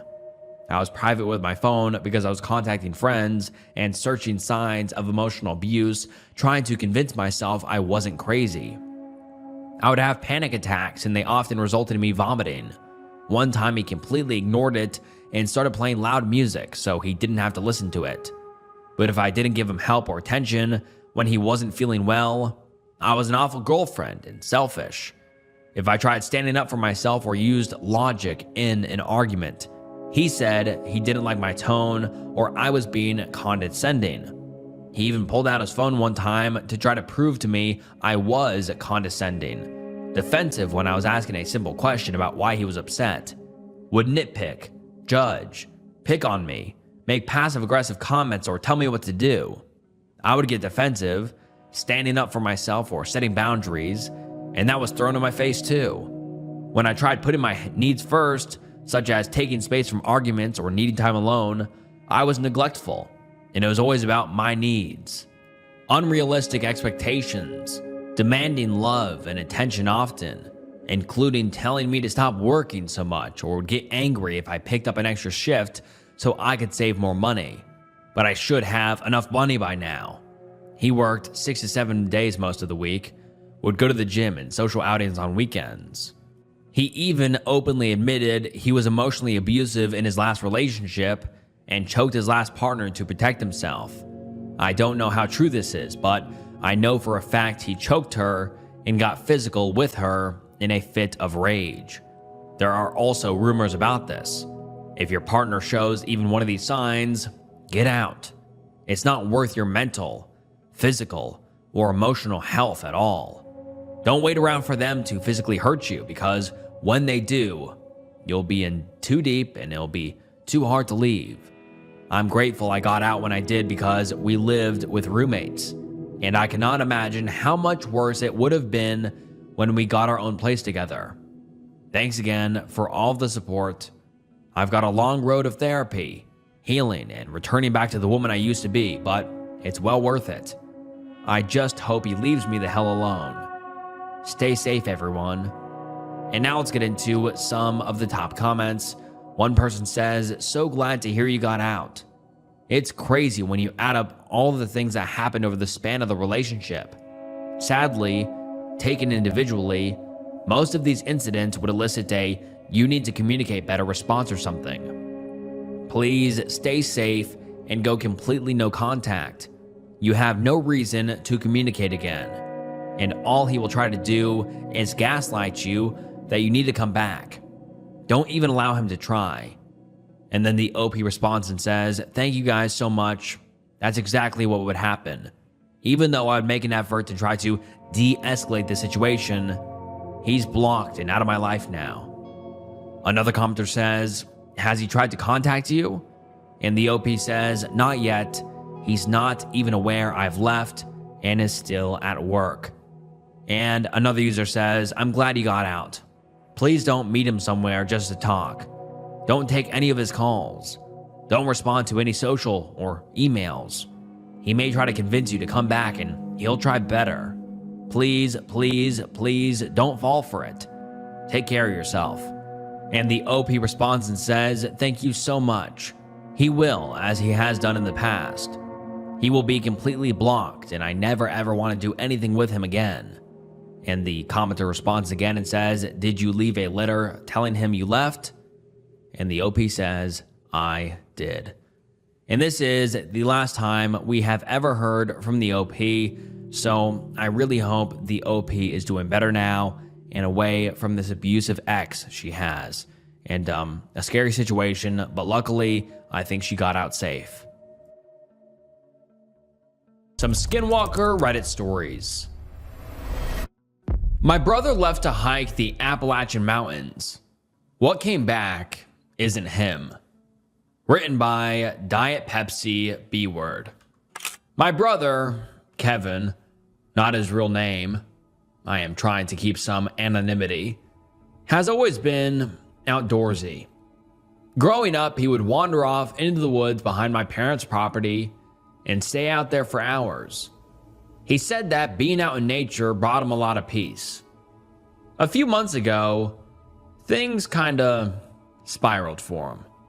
He lost his girlfriend, his job, and his apartment within 6 weeks. He ended up moving back home with me and my parents to try and get back on his feet. It was hard to see him like that.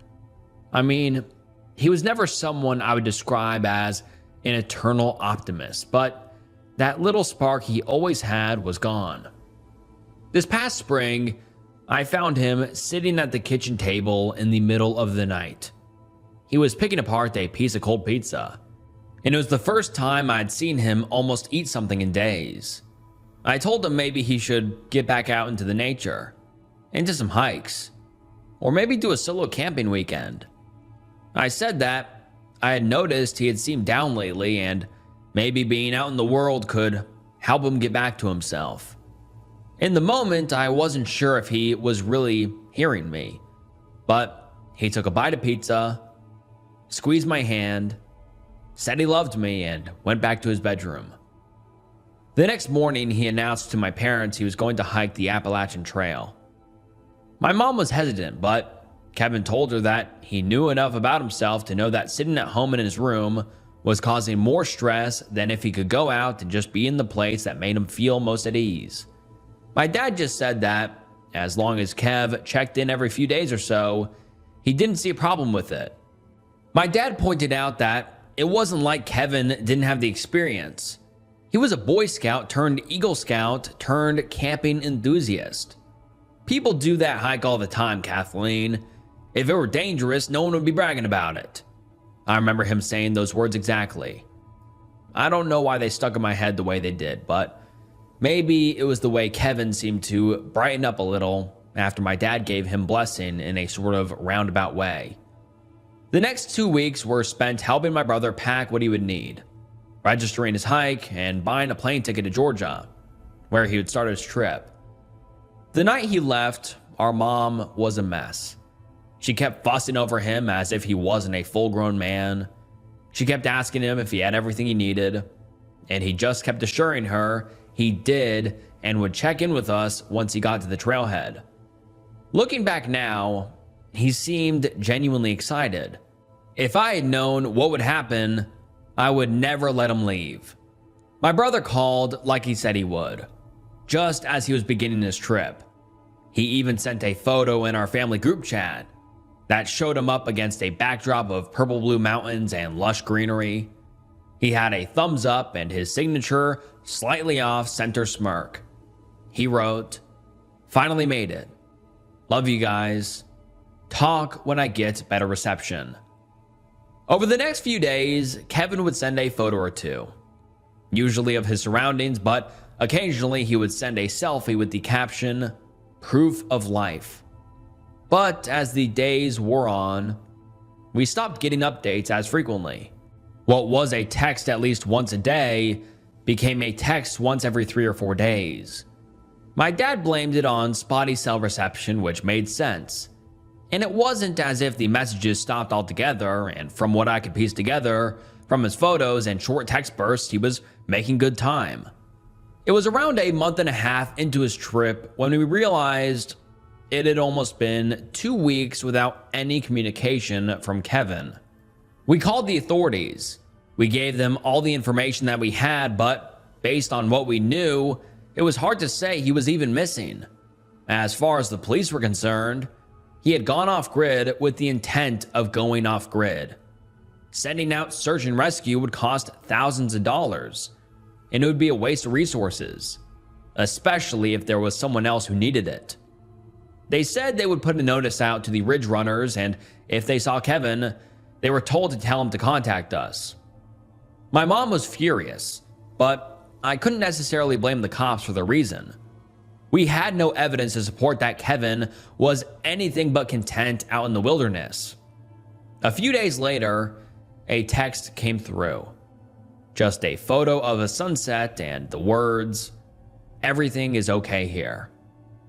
That began the new normal of communication with my brother. There would be long stretches of time where we would hear nothing, just long enough for my mother to start panicking, and then we would get a blurry photo and a generic caption like, "Look what I saw today," or "Wish you were here." One night, while going through the photos he had sent, I realized in the background of every shot from before we had called the police was a black smudge. It was too blurry to properly make it out, and it didn't seem to be an animal or something caught moving in the camera lens. But after the first photo he had sent after we thought he was missing, The smudge was gone. Kevin came home earlier than expected. He also hadn't told anyone his plans. One night during dinner, there was a loud, sharp knock at the door. My dad got up to answer it, and there was Kevin. His hair was long and stringy. He had grown a patchy beard over his cheeks and jaw. His lips were dry and cracked, and his gums were coated in a dried layer of blood. He was rail thin. He had lost at least 30 pounds, and he wasn't a large man to begin with. His clothes were filthy, caked in mud and debris, and his shoes looked like they had been worn thin at the sole. My mother made a sound almost like a yelp and rushed over to him. The smell coming off of him made me gag. It smelled like he had smeared rotting meat under his armpits. My dad just looked at him in shock. When he finally spoke, his voice was dry and raspy, as if he hadn't used it in weeks. "Mom." That was all he could say before he practically collapsed in her arms. I won't bore you guys with everything that happened after that. There was a lot of hugging, some tears, and then a very, very long shower. But something didn't feel right. Kev went to bed pretty much immediately after. He barely even looked at us. The next morning, he ate breakfast with a ferocity that made my skin crawl. He was gulping down huge mouthfuls of food, barely stopping to breathe. My mom just kept piling his plate with bacon, eggs, and toast. He stopped only after he had consumed a whole loaf of bread, 2 packages of bacon, and nearly 2 dozen eggs. I tried to ask him about the trip, tried to get him to say anything at all really, but all I got were grunts and uh-huhs before he lumbered back off to his bedroom. The next few days were more of the same. Kev eating an insane amount of food, sleeping for hours, and then mumbling his way through conversations. It took about a week for him to start communicating like a human being again. But even then, it was stilted, awkward, and unnatural. He's been home for almost a month now, and something isn't right. His voice, it changed somehow. It's still his voice, but it's like there's a second voice buried underneath it. Like someone is trying to harmonize while he speaks. He lumbers around the house, like his knees are locked in place, but he refuses to go to the doctors. The worst part is the smell. It still won't go away. No matter how often or how long he showers, he still reeks like death. I could have maybe ignored all of this, maybe blame it on him being isolated in the woods for weeks, but after what happened tonight, I couldn't sleep. That feeling of fear in my stomach I felt ever since he's been back hasn't gone away, and honestly, it keeps me up most nights. I was trying to will myself to sleep when I heard the back door creak open. I crept out of my bedroom and down the hall. From my viewpoint, I could see into the kitchen through the window into the backyard. I saw my brother, perched on his hands and knees. He was twitching wildly, like every muscle in his neck and head were spasming. He widened his stance and thrashed his head towards the ground and out of my line of sight. I was worried that maybe he was having some kind of seizure. So I ran out to check on him, and that's when I saw it. His head was buried deep into the carcass of one of our neighbor's cats. He was chomping down on its tiny body, blood oozing out between the gaps in his teeth. The thing had clearly been dead for at least a day or so. Its body bloated and its eyes were dull and hazy. Kevin reached inside the cat's body and started to strip off pieces of muscle and tendon, slurping them up the same way he had been eating our mother's cooking. Pressing his thumb into the thing's skull, he popped out one of its eyes and tossed it back like a grape. I ran back into the house and locked the door behind me. I was about to run back to my bedroom when that smell hit me. That horrible death stench that had been wafting around my brother. I opened the door to his room and inched a few feet inside. Wrapped in his bedding were the decaying bodies of 20 or so animals. Rabbits, mice, squirrels.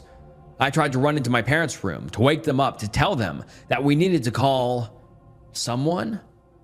As I turned around, I saw Kevin in the kitchen window, his body drenched in blood.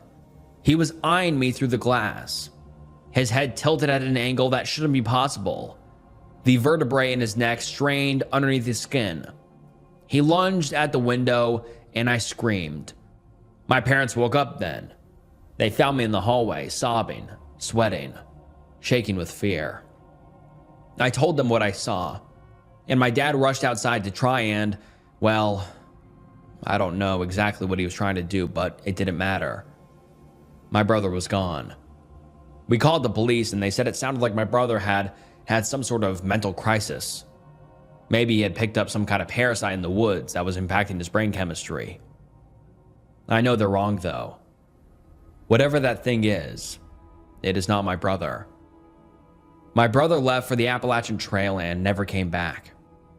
I think whatever that black smudge was in those photos was something that hunted him. And I think it was successful. Whatever that thing was killed my brother, and somehow his body came back home. My brother disappeared, but I am terrified he will come back. We rented a cabin in the woods near a small town in Kentucky. The locals warned us not to arrive after dark. Written by Aftermeyer. Damn it, Olivia. It's 4 p.m. We were supposed to leave 3 hours ago, I said angrily, holding the phone to my ear and packing the last suitcase into the car. I know, there's nothing I can do about it now. I was supposed to stop by the office for 2 hours to help the girls with a few things because there are a lot of clients, and my boss kept piling more work on me. I can't say no. You know we need the money, she said in a raised voice, then added after a moment, I'm finishing up now. I'll be home in 30 minutes at the latest. Pack the car. I'll get back and we can go. I hung up. It wasn't the first time her boss had made her come into work, even on her day off. She worked at an insurance company and they always had problems finding employees. Olivia agreed to it, and even though it irritated me, I kept quiet because she was the one mainly supporting us. She made really good money. I'm a graphic designer. I pick up jobs that are becoming fewer and fewer every year, while I fight competition and the rise of artificial intelligence by offering rates that sometimes translate into less than minimum wage. This trip was our dream honeymoon, delayed over and over again. We got married over a month ago, but because of work, we had already postponed the trip several times. We agreed together that we simply wanted to go somewhere where we would have peace from people, technology, and could focus only on each other and resting. So I found us a cabin in the woods near the town of Pineville, Kentucky. It was beautiful. Nothing around it but forest, silence, and peace. And if we needed anything, we had about 2 miles to town, where there were local shops. 40 minutes passed, and Olivia still wasn't there. I dialed her number again. Are you on your way back? Damn it, that's like a 4-hour drive. We're gonna arrive at night, I said, losing the last little bit of my patience. Yes, Liam, I'm just leaving the office. I'll be there in 15 minutes. Did you call the owner to let her know we'll be this late? She asked, clearly irritated. I hesitated, but after a moment I answered. Of course I called. Everything is arranged. Good. Let's not argue. I'll be home soon. I love you, she said, and hung up. A chill ran down my back. In all the stress and chaos, I had forgotten to call Miss Sophia. In theory, we were supposed to be there in 20 minutes to pick up the keys. How was I supposed to tell her that we were only just leaving? I started pacing around the living room in panic. You can do this, Liam. She's just an old lady. Worst case, she yells at you, I said to myself, trying to build myself up. She won't cancel the reservation. The cabin is already paid for. I continued my monologue. All right, I'm calling. Good afternoon, Miss Sophia, I said a little too enthusiastically. After a moment of silence, the old woman's voice came through the phone. Hello, are you already there? You see, there's a situation. My wife got held up at work. We're only just leaving, I said uncertainly. Sir, you told me you had a 4-hour drive. It'll be after 10 by the time you get there. Why are you only calling me now? I'll already be asleep. I don't leave the house after dark, the old woman said dryly, irritated, and I felt my hands start to sweat. I'm very sorry, ma'am. With all the stress and confusion, I forgot to call earlier. We'll try to get there as quickly as possible. A long silence followed, and I sat there on pins and needles. Finally, I couldn't take it anymore. Hello, Mrs. Sophia?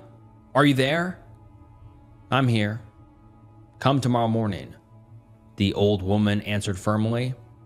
Please, have mercy. It's our honeymoon. We only have 1 week off. Every hour is worth its weight in gold to us, I said in a pleading tone. After another pause, she spoke. It would be better for you if you came in the morning, but if that's what you want, I'll leave the key on the porch. Take it, and when you're done with your stay, please leave it in the same place. Thank you so much. You're really saving me. I stopped mid-sentence, realizing the old woman had hung up. I sighed with relief. I knew the cabin owner would be angry, but I didn't expect her to take offense to that extent. Older people are naturally punctual, and apparently that really got under her skin. The doorbell rang, and I nearly jumped, suddenly pulled out of my thoughts. Olivia had arrived, finally. On my way to the door, I thought how good it was that I had managed to handle it before she got back. If she found out I hadn't done it earlier, I would have listened the whole drive to her, going on and on about how I rushed her, how I didn't take care of such an important thing, how I lied to her, and who knows what else. So, are we going? I asked, opening the door. Olivia looked at me with a wide smile and answered playfully. I still have to pee. She seemed very excited.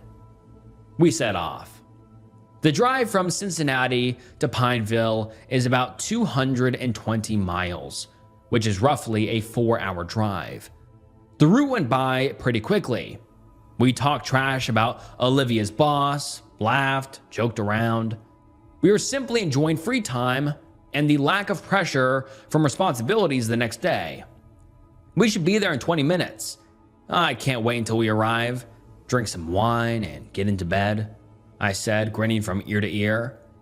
After a moment, I added in a low, lively voice, you know, and I don't mean sleeping. Olivia giggled with the look of a little troublemaker and said, stop it, you goof. What? It's our honeymoon after all, I said, looking at her. What's wrong? I asked, concerned. Olivia had a frightened expression, wide eyes, and she was pale. After a moment, she answered, Liam, I think I saw something weird. I looked around. What did you see? Where? By the road. It looked like someone was crouching. I think he was completely naked and emaciated, she said in a panic. She shoved her hands between her knees. I looked in the mirror. I saw nothing there except forest and darkness. Calm down, baby. You must be exhausted. You imagined it. We're almost in Pineville. I'll grab the keys quickly, and from there, it's only a few minutes to our cabin. Out of the corner of my eye, I saw her head turn towards me. Damn it, Liam. That thing was looking at me. I wrapped my hand around her and pulled her head against my chest. Maybe it was just some homeless guy or some sick animal. Don't worry, you're safe. She nodded and forced a smile, but her eyes were still terrified. A moment later, we arrived at Miss Sophia's house. "Wait there a second. I'll be right back," I said, unbuckling my seatbelt. I got out of the car and walked onto the property.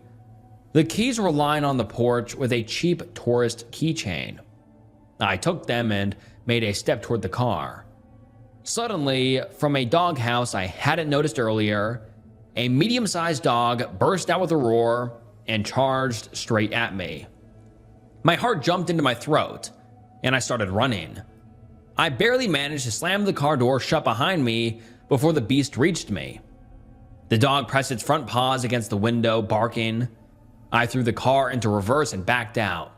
Jesus, what was that? That old lady could have warned me there was a dog on the property, I said, catching my breath. It clearly improved Olivia's mood. For the rest of the drive to the cabin, she giggled quietly to herself. "We're here. Beautiful spot," I said, turning off the engine and opening the door. Olivia got out right after me and added, "and poorly lit." We took the suitcases and headed toward the vacation cabin.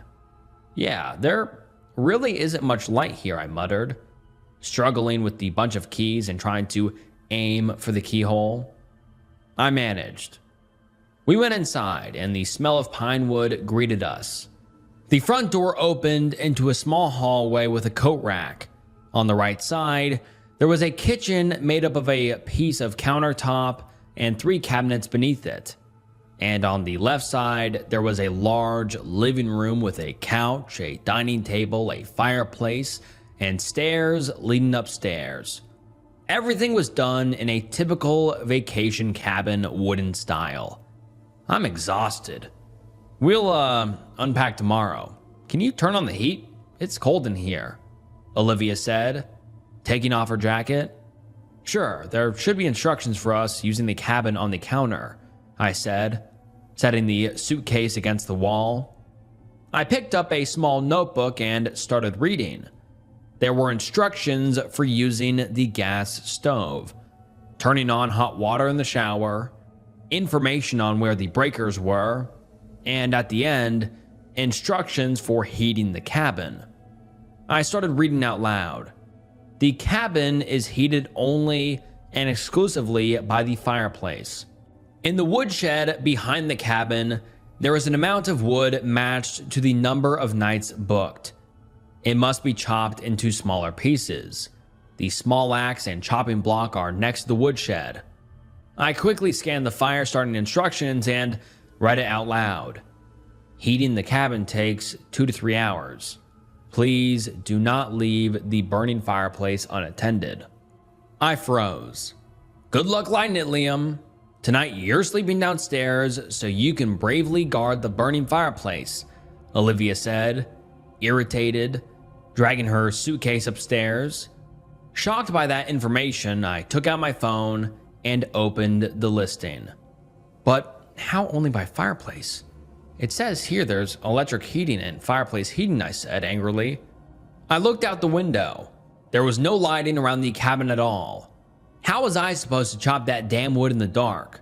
On top of that, it was 11 o'clock at night. If I started the fireplace now, I wouldn't go to sleep until morning. I changed into sweatpants, laid down on the dusty fabric couch, and covered myself with an equally dusty blanket. I felt scratching in my nose and eyes. Beautiful. "Tomorrow I'm calling that woman and demanding a partial refund," I said, closing my eyes. The next morning, I woke up to the sound of cabinets slamming and pots banging coming from the kitchen. I opened my eyes and propped myself up on my elbows. "Do you have to make that much noise?" I asked, slowly getting up from the couch. Olivia, with a sour look on her face, continued taking her anger out on the kitchen equipment, and after a moment replied, "Well, how did that fireplace go?" "Not too great, I guess, because I woke up with a cold nose." "Great place you picked." I theatrically tapped my finger against my forehead. I opened the door and stepped outside. It was definitely warmer than inside. It was May, so the evenings were cold, and apparently nobody had heated this place since the beginning of the season, which left the cabin chilled through. I stretched slowly. looking around the property. I called Olivia, who came over after a moment with an offended expression. I hugged her and said, "Look how beautiful it is here. There's a fire pit, a grill, a big bench, forest all around, and instead of enjoying it, we're arguing for no reason." The listing said there was electric heating, so I'll call the owner in a second and ask, because maybe this fireplace thing is a mistake. I went back inside, opened my call history, and pressed the green call button. "Good morning. Did you arrive?" the old woman asked on the other side of the phone. "Yes, we arrived, Miss Sophia. How do I turn on the electric heating?" I asked. "Electric heat? Didn't you read the instructions? There is no electric heat. There's the fireplace. Unless you mean hot water, then you just have to plug in the water heater in the bathroom," she said calmly. "Mrs. Sophia, the listing says there are two sources of heating for the cabin, fireplace and electric," I said, angry. After a moment of silence, the old woman answered, "Well, yes, electric for heating the water and fireplace for the cabin. Did you read the listing?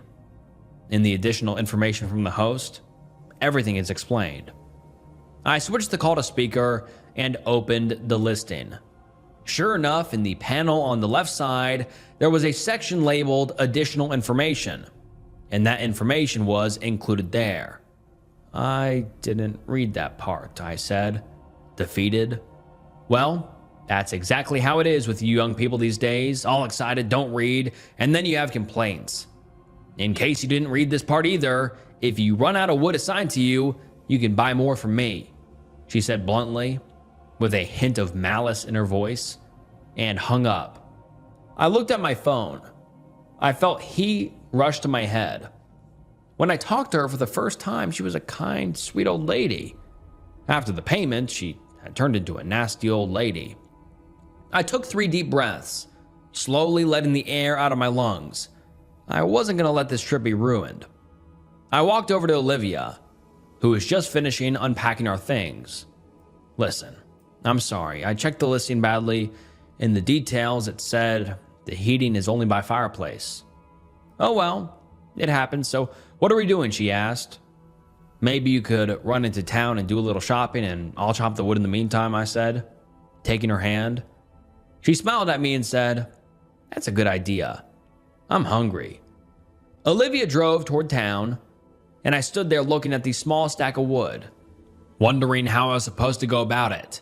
I set a piece on the chopping block, raised the axe over my head, and swung with all my strength. I missed, and the axe flew down with force, grazing the wood and landing in the ground millimeters from my foot. A cold sweat ran through me. Damn, that was close, I thought. Stepping away from the place of my near tragedy to a safe distance, suddenly I heard a voice from behind me. "Hello, what are you doing here?" An older gentleman was standing there, leaning on the handlebars of a bicycle. "Good morning, I'm trying to chop some wood," I said, embarrassed. He straightened up and said, amused, "First time chopping? You almost said goodbye to your leg." "First time. I've never held an axe in my life," I said, walking toward him. The man leaned his bicycle against the fence and stepped onto the property. "I'll show you on a few pieces how to do it." "Thank you. I'm Liam," I said, holding out my hand. "James," he answered shortly, returning the handshake and heading toward the woodshed. The man took the axe in his hand and said, "Listen, Liam, feet apart, aim a little past the center, hold the axe firmly, and bring your whole body down. The movement should come from your knees." The axe cut through the air, splitting the piece of wood into 2 perfect halves. James looked over the axe blade, turning it in his hand as he spoke. "This little axe is too small for those pieces of wood, so you're going to struggle a little bit. Seriously. Sophia could invest a little here if she wants to rent this cabin out to people. Anyway, when did you get here?"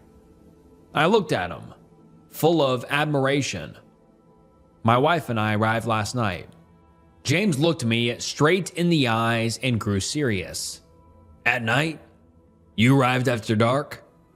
Yeah, that's just how it worked out, I answered, a little thrown off by his sudden change in behavior.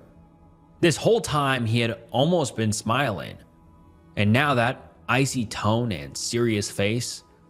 The man set the axe down, stood up, and walked toward his bicycle. I have to go. I wish you both luck.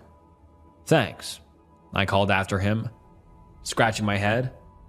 I took the axe in my hand and started chopping. James was right. His instructions made it so even I could do it relatively safely and effectively. What is it with them and arriving after dark? First Mrs. Sophia, now him. I wish you both luck. People here are really strange. I chopped the wood and stacked it next to the fireplace. Why isn't Olivia back yet, I thought, looking at my phone. She had left over an hour ago. The town was only a few minutes away. I opened my contacts and called her. At that same moment, I heard a vibration coming from the kitchen. She hadn't taken her phone. A strange shiver went through me, and I started to worry. I'll walk toward her. Worst case, we'll meet on the way. There's only one road leading here. I locked the door and started down the little road toward town. I had maybe taken 10 steps when I noticed a car approaching, in the distance. I felt relief. Well, great, she's coming back. She's gonna make fun of me for worrying for no reason, I said, stopping and waving in her direction. She was driving a little too fast. Something was wrong. I looked closer and froze. The front was dented on the right side. The headlight was smashed and the fender was cracked. I started running toward her. She pulled up and got out without turning off the engine. I wanted to call. I forgot to take my phone, she said, sobbing. I quickly wrapped my arms around her. Baby, what happened? I hit a tree, Liam. I saw him again, she said, trembling. A shock ran down my back. Are you hurt? Who did you see? I asked, looking at her. She didn't look injured, but she was completely shaken. She pressed herself tighter against me. I want to go back to our house. We stood like that for a moment longer. Come on. For now, we'll go back to the cabin. You tell me everything okay? I said gently. She nodded and sat down in the passenger seat. The car must have hit the tree at an unlucky angle, which is why the outside damage was so visible, but probably not very hard, because the airbag hadn't gone off. I parked the car and we went inside. Olivia sat down on the couch without a word and stared at one point. In the meantime, I made tea and sat down beside her. Baby, please, tell me what happened. What did you see? I said, placing my hand on her shoulder. She started speaking in a trembling voice. I was coming back from town. I was somewhere halfway along the road, and out of the corner of my eye, I noticed some kind of shadow between the trees. She sniffed, and tears ran down her cheek. I thought it was some animal, but a little further down, that thing suddenly appeared on the road. I saw it literally for a split second. It was crouched, unnaturally hunched over and staring at me. I closed my eyes and hit the brakes. The car went into a tree. I was so scared. I wanted to call you. When I opened my eyes, there was nothing there. I went cold. That thing again? What is going on here? Could these be hallucinations caused by too much stress and exhaustion? Finally looking for a way out, I thought. Worried. Sweetheart, it must have been some animal, I said, trying to comfort her. But inside, I felt fear myself. Not because of some imaginary creature, but because I was worried about Olivia. We sat like that for a while longer. I managed to convince her to stay, and I promised that, if needed, I would be the one driving into town. Olivia needed this vacation. She had to rest, and I would do everything I could to make that happen. We ate breakfast and drank coffee outside. To improve her mood, I told her about my adventure with the axe and the older man. I left out the ending and his strange behavior so I wouldn't stress her out more. I even managed to make her laugh a little. The day passed pretty quickly. It was genuinely pleasant.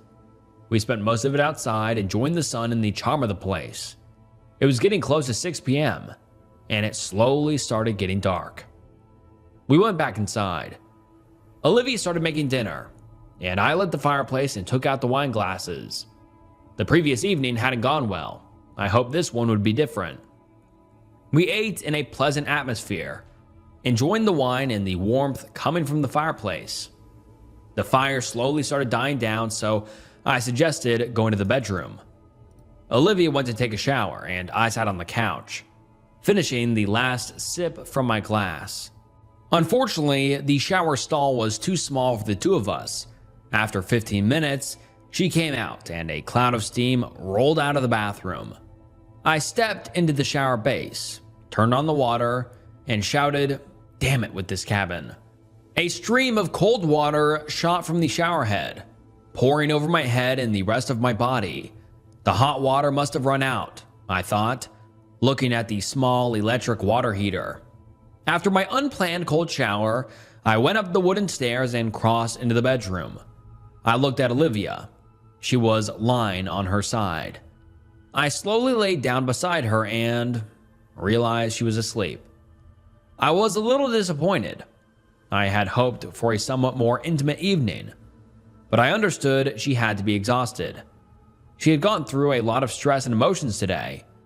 I put my head on the pillow and fell asleep. I woke up with a dry, slightly scratchy feeling in my throat. I slowly opened my eyes and sleepily glanced toward the window. It was dark outside. I need to drink some water. I must have made the fireplace too hot and dried out the air, I thought. Glancing at my phone, 3:40. I looked toward the other side of the bed. The place where Olivia had been sleeping was empty. Maybe she went to the bathroom or also went to get something to drink, I thought. But I felt that something was wrong. It was too quiet. I sat still for a moment. A huge wave of anxiety passed through me, and I felt my stomach tighten. I couldn't hear any footsteps or any other sounds. I quickly got out of bed and went downstairs. Standing halfway down the stairs, I froze, and my heart beat harder. The door to the outside was open, and Olivia was nowhere to be seen. I grabbed the handle and yanked it much harder than I should have. The door slammed against the inside wall of the cabin, leaving a large dent. I ran outside, my skin crawling and suffocating weight on my chest. My heart was pounding like crazy. "Olivia!" I screamed with all my might, my voice tearing through my throat like sandpaper. The echo carried into the woods, dying out in the distance. I turned on my phone's flashlight and ran around the property. Olivia was nowhere. I caught my breath and screamed, "Olivia!" again. I'd never felt fear like this. My stomach was in knots, and every beat of my heart felt like it was going to burst through my ribs. Where is she? Why did she just disappear, and where the hell is she? I looked around frantically, trying to wrap my head around it. The car was right there, so she didn't drive off. Where the hell is she? Panic was choking me, and my breathing got fast and shallow. Circling the property a second time, I noticed the gate was open. I ran through it, lighting the way with my phone. Running forward, I felt cold sand under my bare feet, and small rocks dug into my skin, cutting me. The air was cold and damp, scratching my lungs with every inhale. I looked around for any kind of trail, anything that could show me where to go. Darkness and tree silhouettes were everywhere.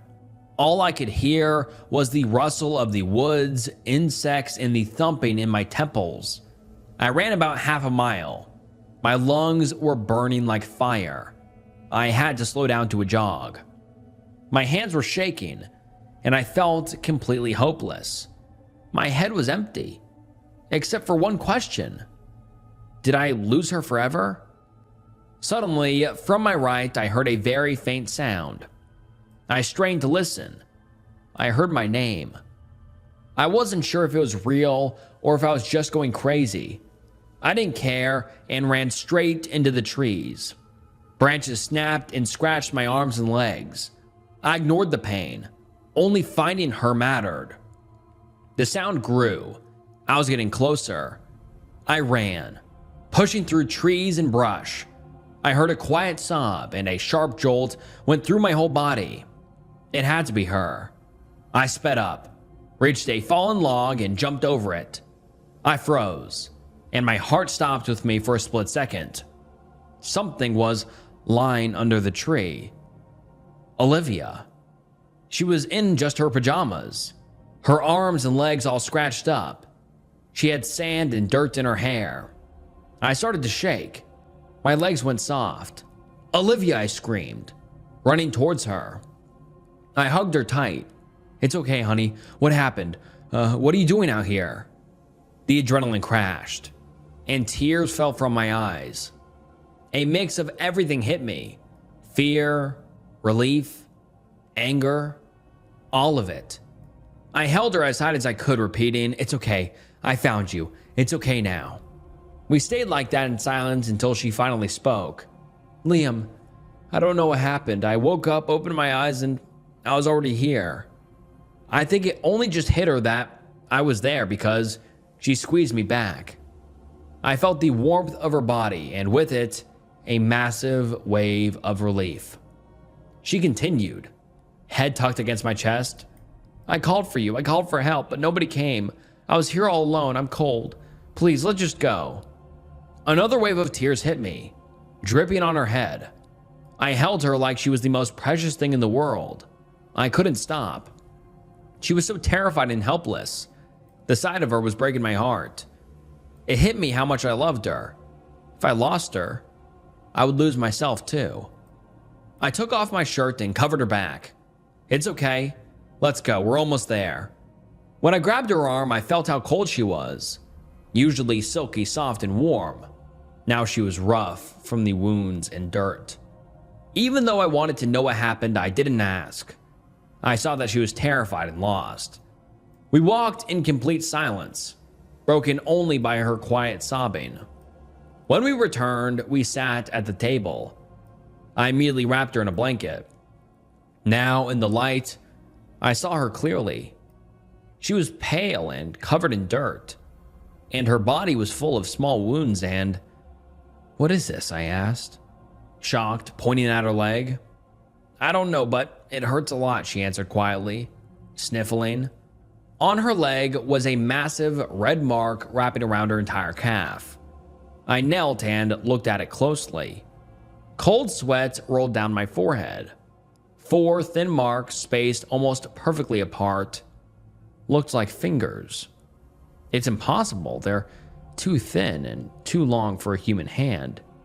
It's probably from branches. They must have wrapped around your leg, I said, standing up and heading toward the kitchen.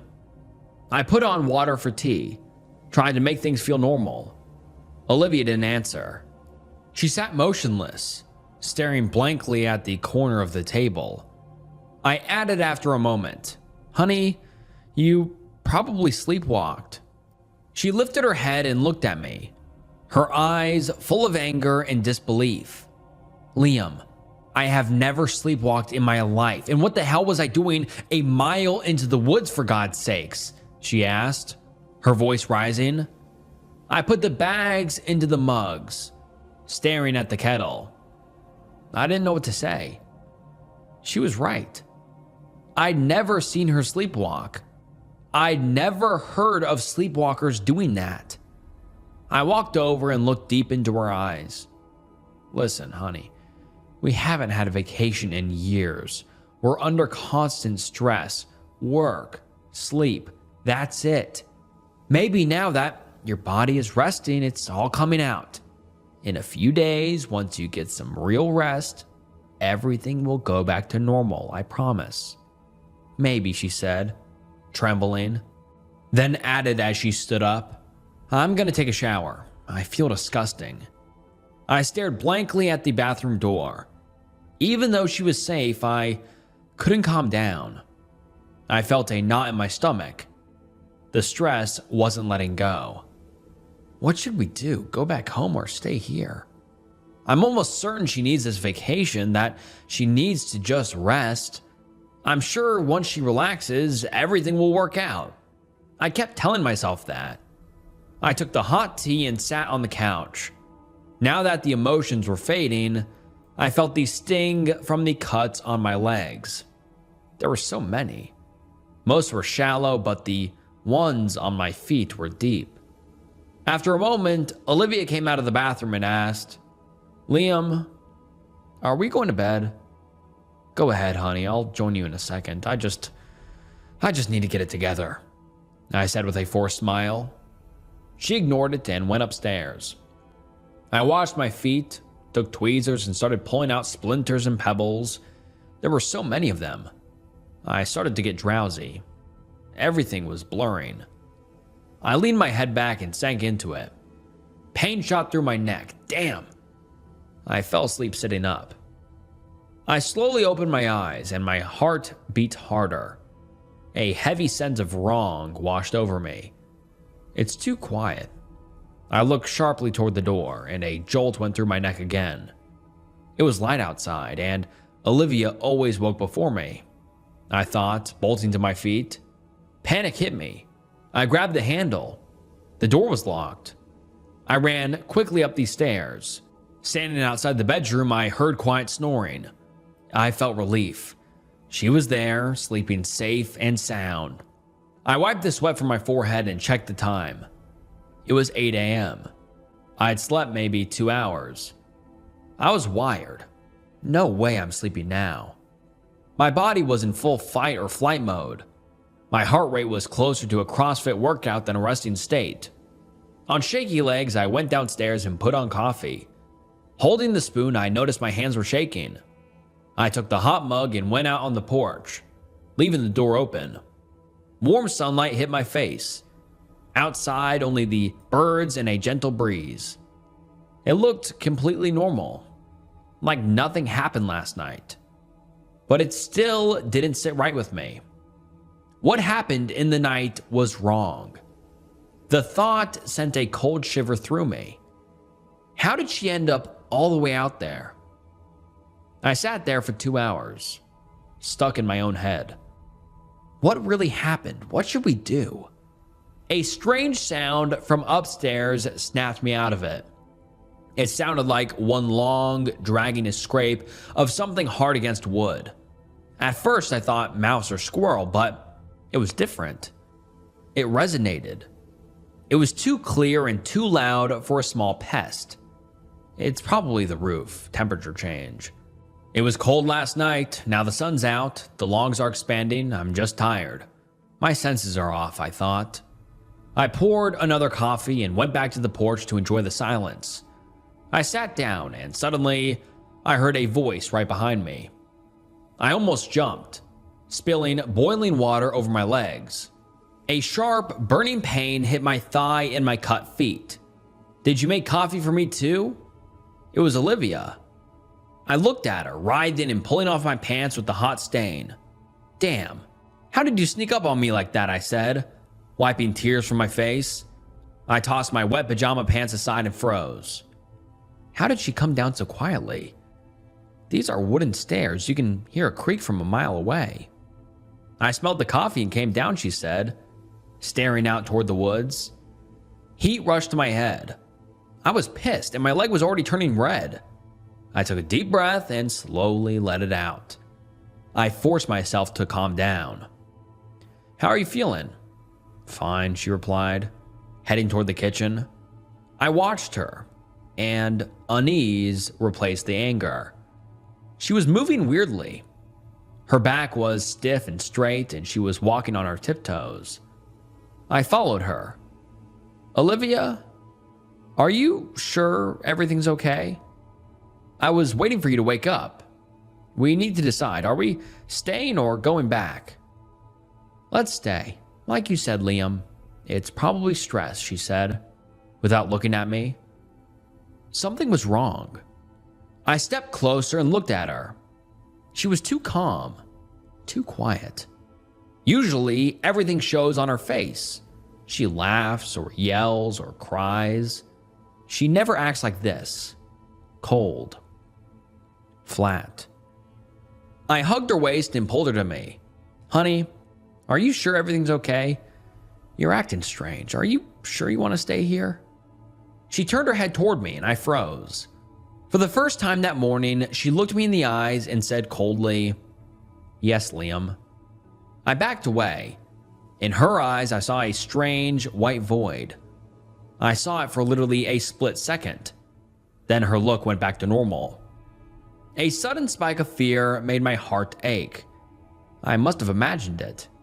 Exhaustion and stress. I'll have to sleep during the day, I thought, going upstairs. Okay, if that's what you want, honey, I'll go chop some wood for tonight, I said loudly. I put on a tracksuit, ran down the stairs, and went outside. Going out, I glanced toward the kitchen. Olivia was standing there, staring at her mug, completely ignoring me. I took the axe, set a log on the stump, and swung with everything I had. The wood split clean in two. Better than last time, I thought, and stood there looking at my work. Suddenly, a voice from the fence snapped me out of it. "Looks like you've learned already." I smiled. I really liked James. He always had this warmth and confidence. I walked over. I had a good teacher. We shook hands.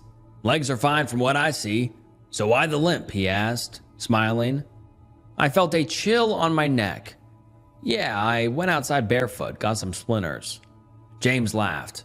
"Barefoot? You really are new to the woods. Why would you do that?" I ignored the question. I didn't want to go there. "Listen, how about a breakfast with us? As a thank you," I asked. James walked through the gate. "I've already had breakfast, but I won't say no to coffee."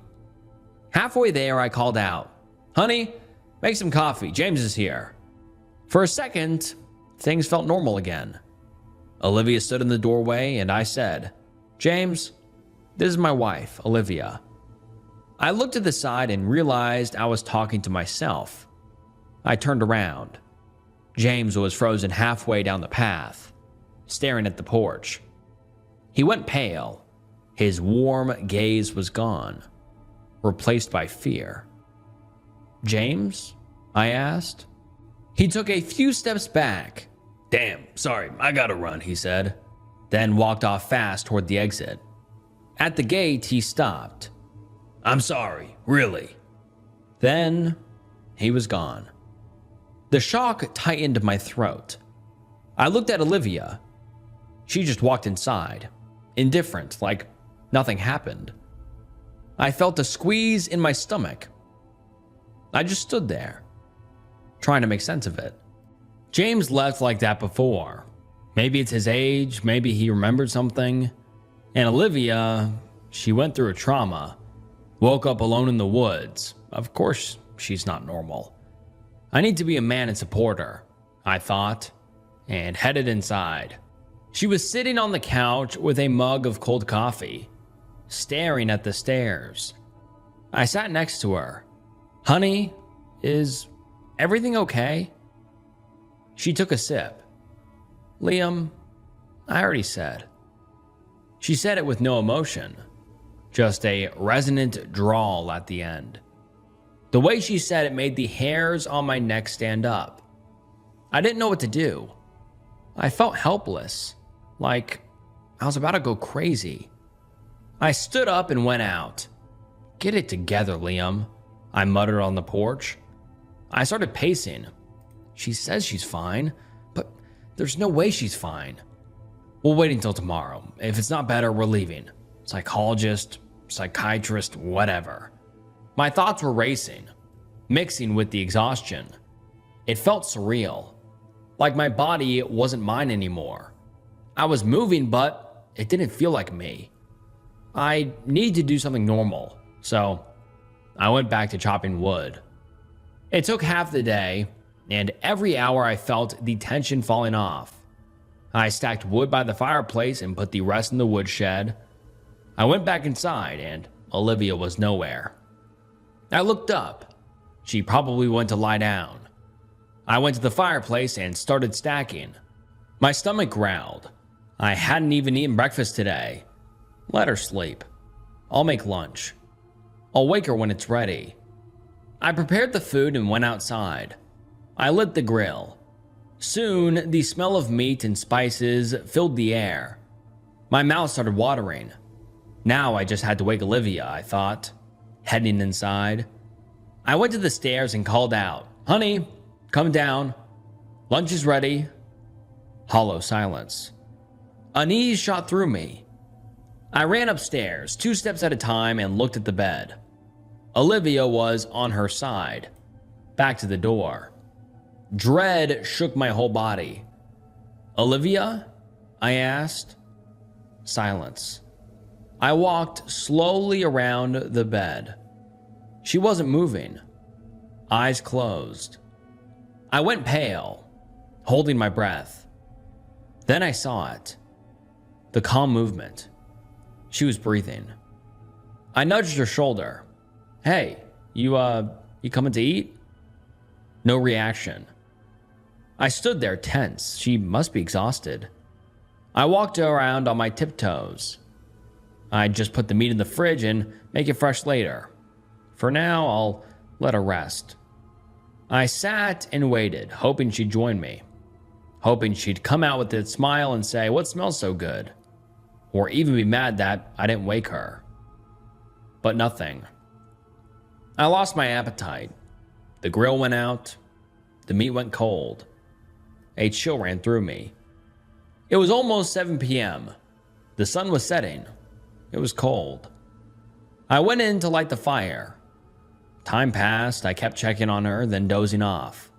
By the time I finished my 5th tea, I checked my phone. 11:41 p.m. I could barely keep my eyes open. My skin hurt from the chills. Even with the fire, I was cold. I took a hot shower and went up. On shaky legs, I laid down next to her. I wrapped my arm around her and passed out. Then an inhuman, guttural scream filled the room. I shot up, gasping for air. My heart was beating so hard, it felt like it was tearing through my ribs. It was Olivia. She was screaming like someone was skinning her alive. Her face twisted in absolute horror. Her eyes were so wide, I only saw the whites. She was sitting up, pointing at the corner, shaking and screaming. I started to shake. Heat flooded me. I felt primal fear, the worst I'd ever felt. I tried to speak, but my throat locked. I couldn't even swallow spit. The only sound I made was a quiet squeak. I looked where she was pointing and jumped back against the wall. In the dark, I saw a thin, tall silhouette. I fumbled for the light, and when I hit it, everything went quiet. Olivia collapsed, unconscious. The shadow was gone.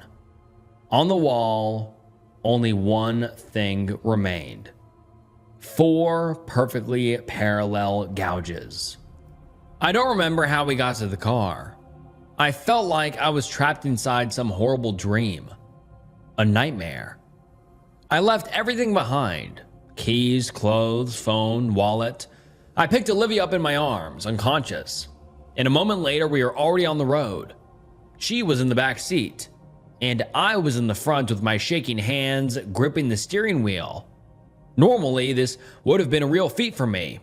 Almost physically impossible, but after what I saw in that cabin, the adrenaline in my veins did everything for me. The pounding in my head felt like it was trying to split my temples apart. Hundreds of chaotic questions and thoughts were bombarding my brain. What the hell was that?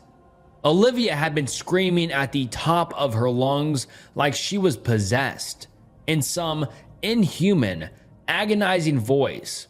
It was the first time in my life I'd ever heard something that terrifying. And what was that shadow in the corner of the room? It looked like some kind of silhouette, a twisted caricature of some human or animal. And more than anything, where the hell did those marks carved into the wall come from? They hadn't been there just a few hours earlier. A moment later, I realized I had driven into Pineville. I pulled into somebody's driveway and got out of the car without even turning off the engine. The freezing night air hit me instantly. Absolute silence surrounded me. All I could hear was the ringing in my ears and the deep pounding of my heartbeat. No lights, no people, no sounds, no signs of life. At that hour, the town felt almost abandoned. The only thing saying otherwise being the well-kept yards and cars parked in driveways. I quickly walked to the back door of the car and opened it. A drop of cold sweat rolled down my forehead. I looked at Olivia. She was lying motionless in the back seat. I gently placed 2 fingers against her neck and checked for a pulse. It was there, and it was way too fast. I tried waking her up. "Baby, are you okay?" I said, gently shaking her shoulder. She didn't react. I started begging her to wake up, to at least open her eyes, but she was completely unconscious. My throat went dry, and a crushing feeling of helplessness hit me. My legs suddenly felt weak. I dropped to my knees beside the car, and tears started streaming down my face. If only I had listened to her. If we had turned back when she begged me to, none of this would have happened. Why was I so blind? Why didn't I believe her when she said she saw that thing? Did I really want what was best for her, or was I just a selfish bastard? I screamed, slamming my fist into the side of the car. I covered my face with my hand. I started sobbing, gasping for air. I couldn't stop. I cried like a little kid watching someone take the one thing he loved most and crush it beneath their foot right in front of him. Sadness, helplessness, and panic turned into aggression. A wave of rage flooded through me, and I completely lost control. I kept punching the car over and over and over again, and blood started dripping from my knuckles. Suddenly, out of the corner of my eye, I saw movement. A curtain in the house whose driveway we were parked in slowly fell back into place. "Help!" I screamed, waving my arms like a castaway stranded on some deserted island. I started jumping without stopping. "Call the police! Call an ambulance!" I stood there holding my breath, staring at the window and listening. Nothing. I looked around and screamed again, "People, please help us!" My voice carried far into the surrounding houses and woods. Not a single light came on. I dropped to my knees again, staring blankly ahead. A tingling sensation crawled down my spine. Why doesn't anybody want to help us? What the hell is happening here? Nobody comes outside after dark. They obviously know something. Why didn't anyone warn us that whatever this thing is, it only comes out at night? Then it hit me. James and Mrs. Sophia. I stood up and got back into the car. I placed my hands on the steering wheel and felt a sharp pain in my fists. I looked down. The skin across my knuckles was torn open. I ignored it. I slammed my foot on the gas and drove toward Mrs. Sophia's house. As I drove, I kept glancing in the rearview mirror, hoping Olivia would wake up. But she just laid there, stiff in the back seat, showing no signs of life. The only thing calming me down was the sight of her chest rising and falling. I pulled into Mrs. Sophia's driveway. I killed the engine, opened the door, and ran toward the porch. Just like I expected. Total darkness inside and all around the house. Halfway there, I suddenly froze. I remembered that the last time I was here, that old woman's aggressive dog had almost gotten me. I stood there, motionless, my stomach twisting into knots, waiting for the attack. Slowly, I turned my head toward the doghouse. No movement, no barking. I crouched down and looked inside. It seemed empty. Maybe she bought the dog inside the house. I ran to the front door and knocked. I held my breath, listening for any sounds from the inside, but all I got back was silence. A chill ran through my entire body. If the dog was inside, I'd hear him by now, I thought, knocking again. Then I started pounding on the door with my fist as hard as I could. "Hello? Mrs. Sophia, please, open the door," I shouted, hitting harder and harder. Every punch sent a wave of pain through my hand and left another smear of blood behind. The old wooden door practically jumped on its hinges. I'm not giving up, I thought. For Olivia, I need to find out what the hell is going on. I ran around the property, looking through every window, and with every single one, I could feel the knot in my stomach tightening. Through the gaps in the curtains, I could see the house was almost empty. Inside, there were only a few large pieces of furniture, but all the normal things that prove somebody actually lives there were missing. No kitchen utensils, no rugs, no books, no decorations on the shelves. There wasn't even a couch in the living room. I stood in the front of the porch, staring at the front door like I was hypnotized.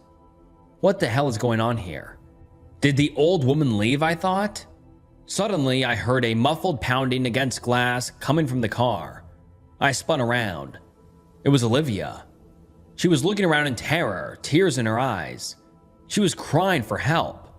I took off running and sprinted back to the car. I yanked open the rear door. "Liam, where am I?" she said, stuttering. I wrapped my arms around her. "Baby, everything's okay. You're in the car. Don't be scared. You're safe." I looked at her, and a wave of fear ran through me. Her pupils were unnaturally wide. She was completely pale, with dark circles under her eyes like she hadn't slept in a week. "Liam, I'm scared. Why are we here?" she said in a panicked voice, digging her nails into my shoulder. I grabbed her by the shoulders and looked deep into her eyes. "It's okay, baby. We're going home. Everything's okay." I hugged her again, and that seemed to calm her down.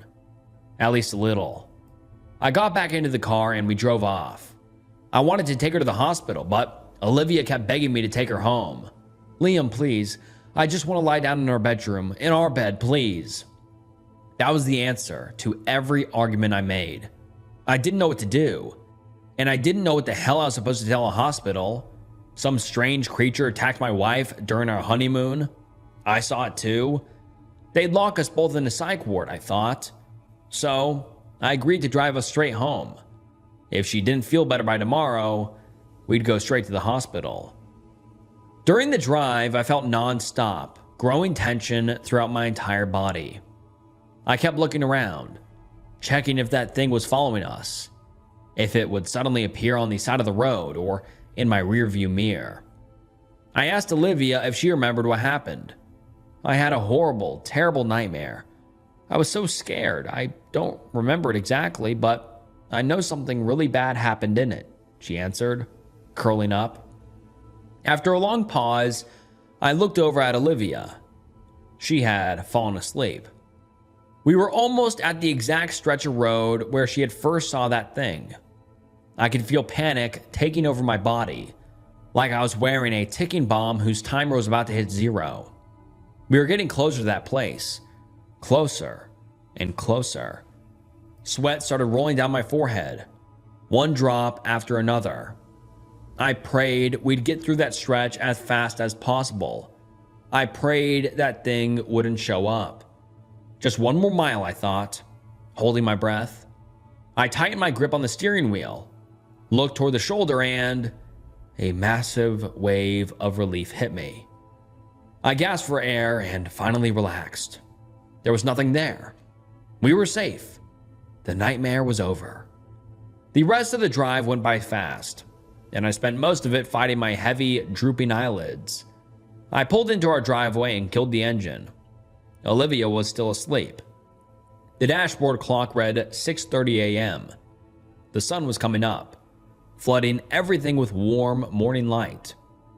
I stepped out of the car, and a strange mix of relief and that familiar feeling of finally being back somewhere safe washed over me. I'll unlock the house and carry Olivia inside. Let her sleep, I thought, as I walked toward the front door. I slipped my hands into my pockets and froze. Shit. My keys were still back at that damn cabin. Olivia's spare keys were at the neighbor's. The Wests were the only family in the neighborhood that we knew, the kind of people we'd sometimes share dinner or a bottle of wine with. Whenever they were out of town, we'd watch their house, feed their fish, water their plants as a neighborly favor. This time, we asked them to do the same for us, but how the hell was I supposed to explain that we came back days early and I didn't have the keys to my own house? I didn't have a choice. I walked over and rang the doorbell. After a long moment, the door finally opened, and our neighbor stood in the doorway wearing a bathrobe, her hair a complete mess. I felt heat rush into my face. "Oh, Elena, hey, did I wake you up? Liam, you're already back?" she said dryly, rubbing her sleepy eyes. She's definitely not happy, I thought. "Yeah, Olivia wasn't feeling well. I think she might have caught some kind of cold. Can I grab the keys?" I said, feeling the shame and embarrassment building inside of me. Elena walked back inside, clearly irritated. "Liam, it's 6:30 a.m., Sunday. Couldn't this wait until at least 8? You know, this is the only day of the week we actually get to sleep in." She came back a moment later, stopped a few feet away from me, held out the keys and added, "And why exactly are you wearing pajamas? And where are your shoes? Liam, is everything okay?" "Sorry, I had lost my keys. Olivia was feeling really bad, and we came back in a hurry," I said, staring down as I took the key. A wave of heat flooded my face. I could feel my ears turning red and my breathing speeding up. In all of this, I had completely forgotten I wasn't wearing normal clothes. I had run out of that house in a total panic with only Olivia in my arms. Elena frowned and looked at me uncertainly. "Oh my God, Liam, what happened to your hand?" I quickly hid my hands behind my back, and a shock ran straight down my spine. I looked up for only a second and saw the expression on her face. Confusion. Concern. "It's nothing. Olivia's waiting. Gotta go. Bye," I said, almost running back toward our house. I never heard the sound of her door closing, and I could still feel her eyes on me. I panicked. "You should have made something up, you idiots," I cursed at myself. I unlocked the house and went back to the car for Olivia. As I picked her up, I could feel my arm shaking. I glanced nervously toward the West's house. Elena was gone. She must have gone back inside. I'll explain it somehow later, I thought as I walked toward the house. I stepped through the front door, and years of sitting behind a computer with zero exercise immediately made themselves known. As I climbed the stairs, my legs were burning, and my spine was begging for mercy. I finally made it to the bedroom and carefully walked toward the edge of the bed. Setting Olivia down went a lot less gracefully than I had planned. I lost my balance under her weight and fell onto her, face first into the blanket. I quickly stood up and pulled my arms out from under her. Shit, I definitely woke her up, I thought. But Olivia didn't even twitch. Not even an eyelid. She had to have been completely exhausted. I pulled the blanket over her and walked downstairs. I locked the front door, walked into the kitchen, and set the coffee machine for a double espresso. The grinder kicked on, and the kitchen filled with the smell of freshly ground beans. I grabbed a mug and sat down at the dining table. We're home. We're safe. It's over. I kept repeating it to myself as I took a sip of hot coffee and stared blankly at the corner of the table. I rubbed my tired eyes. Even with the dopamine hit from that familiar, comforting taste, the exhaustion was still cutting through. My entire body felt unnaturally heavy.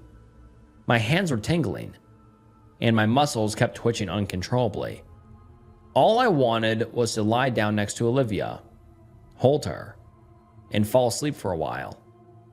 But I couldn't. Deep down, I still felt overwhelming dread. I felt like something bad could happen at any second. I was terrified I'd hear her scream again. Just remembering that sound sent a shock through my body. I remembered the look on her face. I squeezed my eyes shut. I tried thinking about something else, something good, but I just couldn't. I couldn't get that image out of my head. That sight wasn't human. That terror in her eyes, like she had come face to face with death itself. The whole scene started replaying in my head, over and over. That scream, the look on her face, that thing in the corner of the room, those claw marks on the wall. The emotions came rushing back with 10 times more force. I kept taking bigger and bigger breaths, but it felt like no air was actually reaching my lungs. My throat started tingling. Pressure rushed into my head, making the whole world spin. I was scared I was about to suffocate. I was scared I was about to die. I opened my hand, swung with everything I had, and slapped myself hard across the face. The sound echoed through the entire kitchen, and I felt a wave of heat and dull pain spread across my cheek. I placed both hands on the table and gasped greedily for air. My last panic attack was 10 years ago. I don't have time for this right now. I need to start doing something, I thought. I pushed myself away from the table and finished the last sip of coffee. I need to contact that old woman and find out what the hell is going on here, but how? My phone and Olivia's phone were both back in Pineville, and the only neighbors I could borrow one from already thought I was losing my mind. I need to just go out and buy something temporarily, I thought as I walked toward the bathroom. I took a quick shower and changed into normal clothes. I looked down at my hands, torn apart from punching the car. They burned and stung at the same time. I wrapped them in bandages and pulled on a pair of thin gloves I used to wear when I went running years ago. The shower helped a little. Even though my body didn't seem to care about the caffeine at all, I felt at least a little fresher. I grabbed my car keys from the table, and that's when it hit me. Shit. My wallet, my cash, cards, my ID, they were all still back in that cursed cabin. What can you do, Liam? Think, I muttered to myself angrily. Pacing around the living room, my eyes landed on the dresser, and suddenly, it hit me. I grabbed my passport from the drawer. I'll go to my cell provider. They should be able to give me some kind of phone, I thought, and walked out. I had to do it fast. Olivia was home alone. I drove to the store, got the cheapest phone possible on a payment plan, signed the paperwork, and got back into the car. Sitting behind the wheel, I opened the browser and found Mrs. Sophia's cabin listing. I copied the number and called. After 3 long rings, she picked up. Hello? I heard that old woman's voice, and my throat went dry. A sudden wave of aggression hit me. What the hell is going on here? What does all this mean? What's happening to my wife? I asked, shocked by my own reaction. After the first question, I completely lost it. What's all this about not going outside after dark? What the hell is that thing? Why aren't you home? You're going to explain all of this to me right now. I kept screaming, spitting all over the steering wheel. Then I stopped, breathing heavily, waiting for any kind of reaction. After a moment of silence, she spoke. I warned you. I'm sorry I warned you, but you didn't listen, and now it's too late. She hung up. I slammed my fist into the steering wheel as hard as I could. The horn echoed across the parking lot, and a wave of pain shot from my hand all the way up into my skull. I called again. Voicemail. God damn it, I screamed at the top of my lungs, throwing the phone in the back seat. The old bitch blocked me. What the hell does too late mean? I said, slamming my hand against the door. I started the engine and tore out toward home with the tires screaming. I parked in the driveway and grabbed the damaged phone from the back seat. I jumped out of the car, rushed through the front door, and flew upstairs to make sure Olivia was okay. She was sleeping peacefully, exactly the way I had left her. Suddenly, a chill ran through me. I felt that strange, uneasy feeling again, and instinctively looked into every corner of the room. No claw marks anywhere, no shadows. Standing there, breathing hard, I looked down at the cracked screen of my new phone.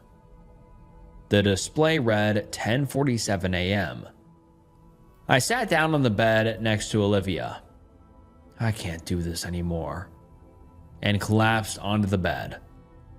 I woke up to a long, scraping sound, like somebody was dragging a rake across the roof.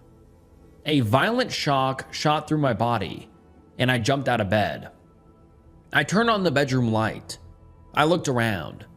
Olivia was still asleep. "Holy shit," I said, breathing heavily. My heart was pounding like crazy. A wave of fear spread through my entire body, so hard it physically hurt. I felt weak. I dropped into a crouch and grabbed my chest. I felt like I was millimeters away from a heart attack. I froze there, fighting for every breath. I took a few slow, deep breaths, slowly letting the air out. I carefully stood up and turned off the light. I grabbed my phone and walked downstairs. I pressed the lock button and stared at the screen through half-dead eyes. The number shimmered in my vision, but after a moment, I managed to read the time. 3:35 a.m. Shit, I slept through an entire day. And half the night. I put on my shoes and opened the front door, rubbing my stiff neck. I stepped outside. What the hell was that sound? Did I dream it? I had to know. I walked around the house, carefully checking every side of the roof. Nothing. It had to be my exhausted, fried brain playing tricks on me. The cold night air started calming down my blood pressure, and a light chill spread across my skin. I walked back inside and headed toward the kitchen. I walked up to the coffee machine and pressed the coffee icon. Then suddenly, out of the corner of my eye, I saw movement. I flinched and took 3 quick steps back. Something moved across the backyard outside the window, unnaturally fast. My heart started pounding again. I stood there, staring at the glass like I was hypnotized. Am I losing my mind, I thought, as I slowly stepped closer to the counter. Then suddenly, I heard knocking behind me, on glass. A violent shock ran down my spine. My entire body locked up. Slowly, I turned my head toward the living room. A drop of sweat rolled down my temple. I walked forward on shaking legs, moving slowly toward the window. A wave of fear wrapped around my body like a pressure chamber. In the glass, lit by the moonlight, I could see sharp, perfectly symmetrical dents, and tiny pieces of glass shimmered across the windowsill. They looked like they'd been made by something large and sharp, with 4 blades. My hands started tingling, like thousands of needles were stabbing through them, and my fingers curled inward on their own. Standing there motionless, I suddenly realized I hadn't been breathing for several seconds. I gasped for air and took a step back. We need to get out of here, I thought, as I started toward the stairs. My body felt like it weighed a ton. I had to fight for every step, for every breath. My body kept jerking with violent spasms. I practically crawled upstairs on all 4s, stepped into the bedroom, and froze. Olivia was lying in bed, and above her, I saw a twisted, sickly thin silhouette crouching there, its face only inches from hers. The creature slowly turned its head toward me. I wanted to scream, but my throat felt locked shut in a vice. I could feel my face twisting into pure terror. I couldn't do anything. I couldn't even move. I just stood there, staring at that thing. The pale, almost chalk-white monster that slowly lifted one of its limbs, and I saw 4 long, razor-sharp claws. I started stuttering, trying to catch my breath. I could see it was enjoying this. I could see it feeding on my fear. I could even see that it found it funny. It looked straight into my eyes. I felt those empty, milky white eyes boring into me, like they were sucking the soul out of me. It slowly lowered its limb without taking its eyes off me, and gently rested it on Olivia's chest. Then it dragged those claws slowly down her body, leaving behind 4 red lines soaking through her pajamas. Adrenaline ripped through my body, overpowering the fear. I screamed, "No!" and charged straight at it. I saw nothing but a quick movement, a blur, and a split second later, I felt weightlessness, then violent impact behind me. The hit came with no pain at all. I heard a crack, and then everything went black. I felt a dull pain in the back of my head, and my temples were throbbing with a splitting ache. I slowly peeled my face off the hard, cold floor panels of our bedroom. A warm, red stream ran down my cheek and chin. What the hell is happening, I thought, bracing my hands against the floor. A sharp, piercing pain shot through my ribs and folded me in half. Carefully, I lifted myself up and looked around. Through my blurred vision, I noticed a crimson puddle beneath my feet. Holding my ribs, I turned around and froze. Red stains shimmered across the empty bed. The sheets were torn apart, and deep, perfectly symmetrical 4 marks had been carved into the walls. The memory of what had happened struck my mind like lightning. "Olivia," I screamed, and a tearing pain in my stomach dropped me to one knee. Slowly, I got to my feet and staggered downstairs. My phone was sitting on the kitchen table.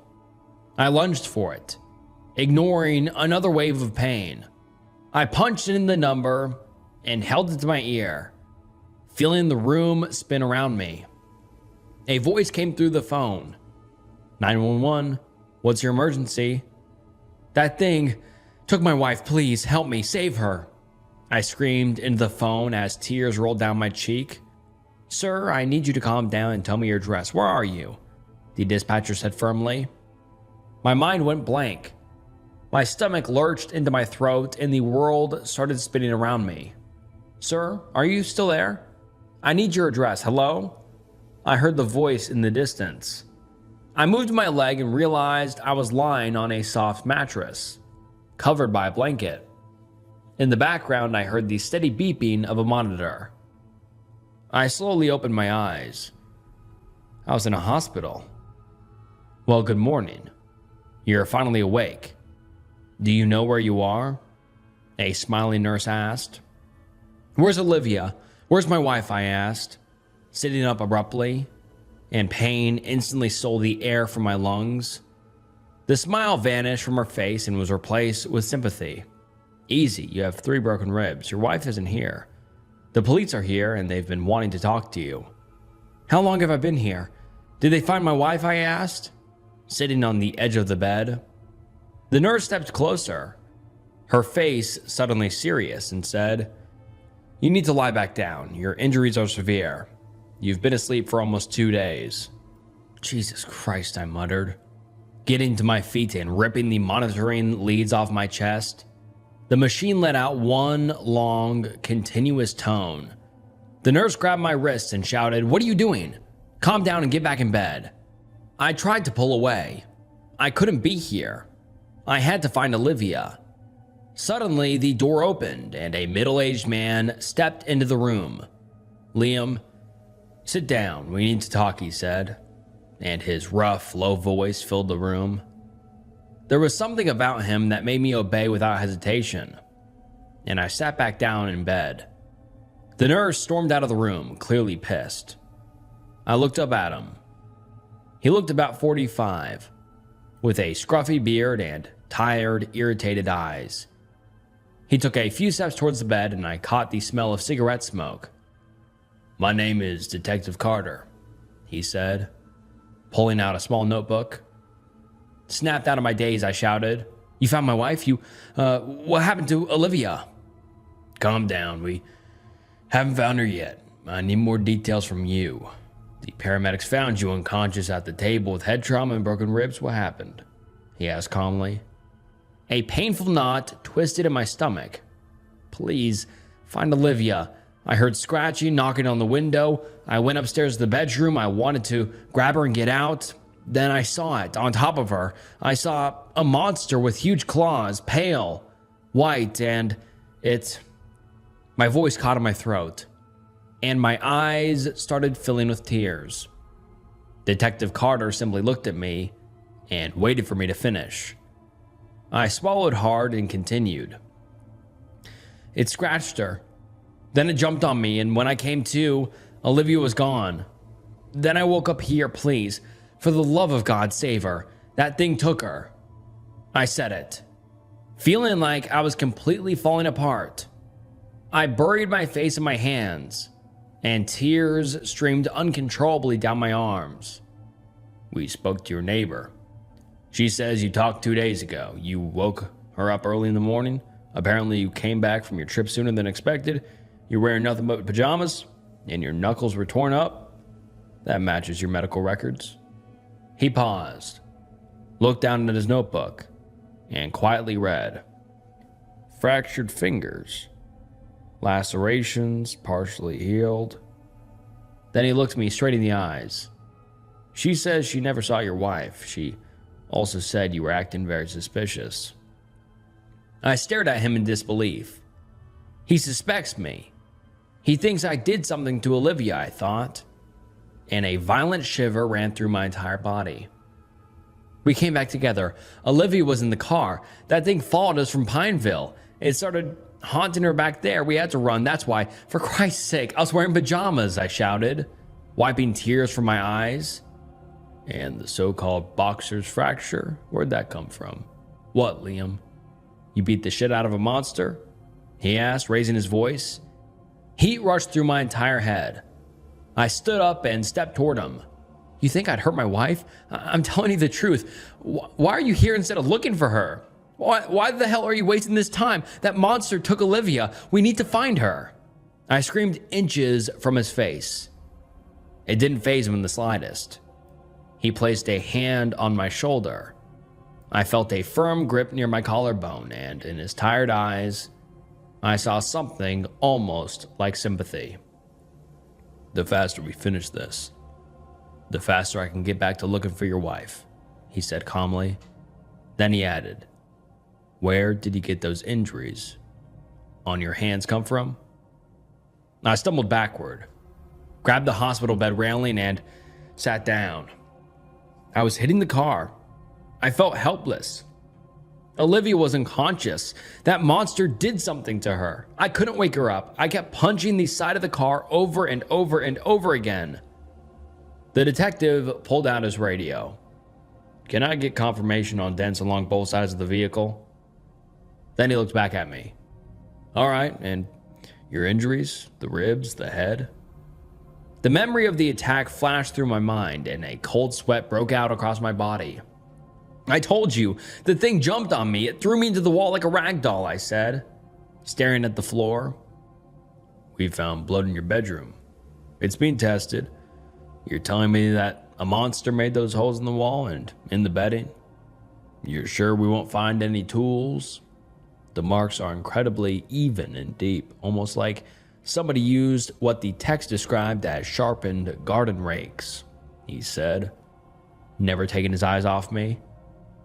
I felt helplessness building inside of me. That feeling had been growing nonstop ever since our goddamn trip.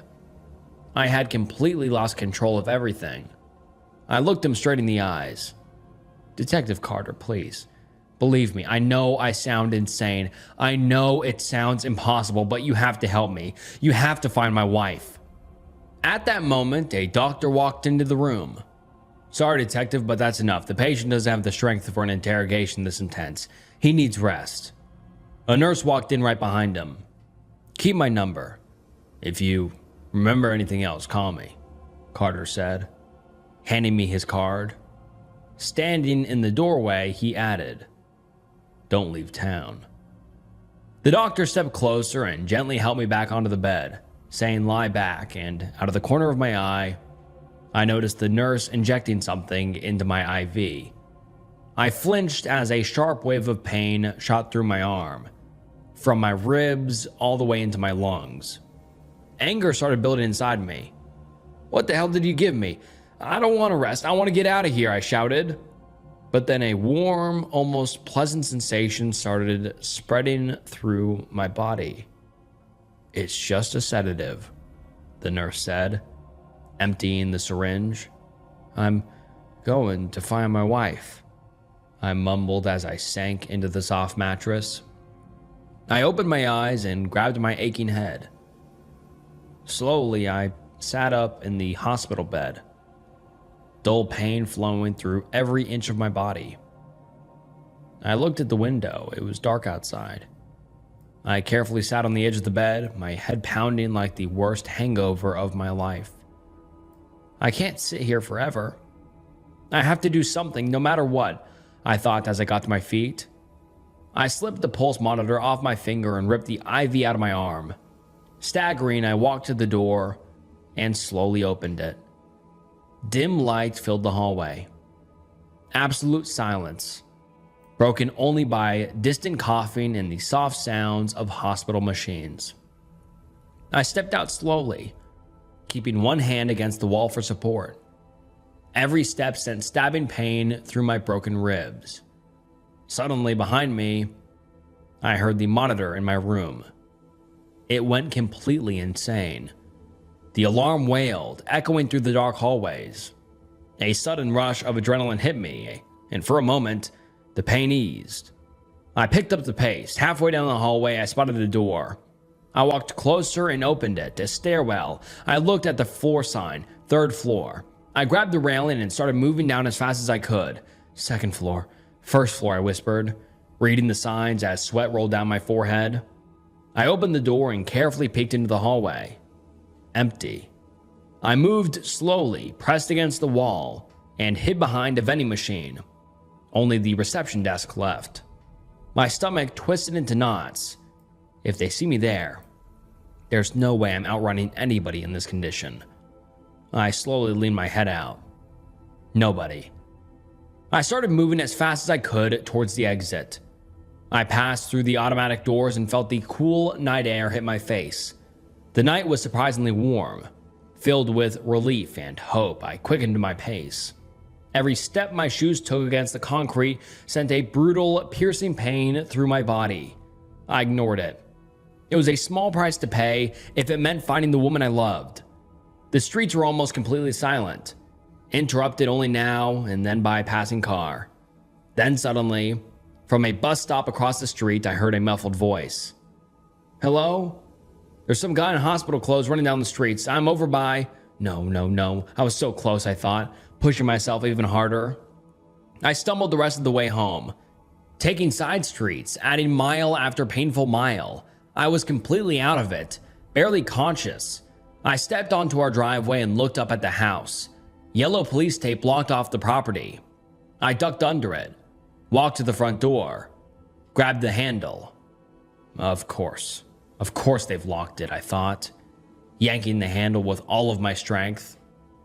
"You're gonna hurt yourself." A low, familiar voice came from behind me. Slowly, I turned around, leaning my back against the door. Then I slid down and collapsed onto the ground. Detective Carter was standing in the driveway. "Coming here was stupid.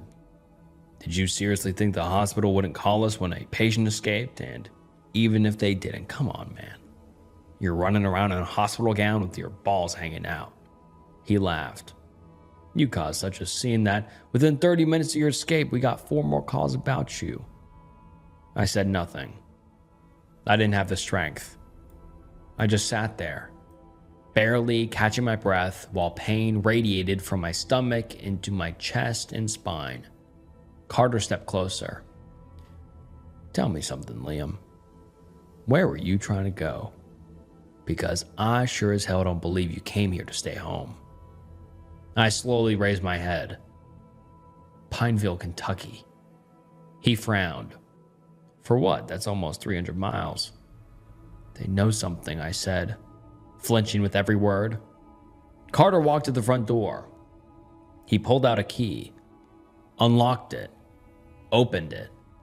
I fell backward and slammed the back of my head against the floor. Darkness flooded my vision. I felt myself slipping away. Then I felt a hand grabbing me. "We'll see. Get changed and get in the car," he said, hauling me to my feet. Half conscious, I walked inside, changed clothes, and climbed into the car. Detective Carter started the engine and we drove. Maybe 2 miles. Then the exhaustion finally caught up with me.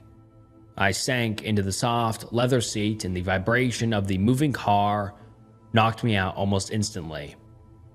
"Wake up, we're almost there." I heard Carter's voice. I opened my eyes and immediately squinted as bright sunlight stabbed into them. I wiped the drool from my mouth, then instinctively glanced sideways, hoping Carter hadn't seen. "What now?" he asked. "We need to drive to the edge of town. There should be a old woman's house there. She knows something." He looked at me. "What do you mean she knows something? Why are you so sure?" I looked back at him. "She rented us the cabin. She warned us not to arrive after dark. I called her after we got home and she told me she was sorry, but it was already too late." Carter glanced at me uneasily. "Too late for what?" My stomach tightened. "We're here, right there," I said, pointing toward Mrs. Sophia's property. Carter pulled into the driveway and killed the engine. "Wait here." He stepped down. He was halfway to the house when suddenly I saw movement. A dog came charging straight at him. I grabbed the handle and adrenaline exploded through my body. I took off running toward the woods, holding my ribs. Tears streamed down my face. Every step made my vision blur. I was close. I could feel it. Olivia had to be in that goddamn cabin. I'll get her out. I'll figure something out. I'll save her. Then suddenly, I tripped over a branch. The pain was beyond anything I'd ever felt. It drove all the air out of my lungs. I rolled on the ground, clutching my ribs, sobbing. I had to take this route. If I'd gone down the main trail, Carter would have caught me. And God knows we'd probably be heading back to Cincinnati by now. I'm close. I have to get up, I thought.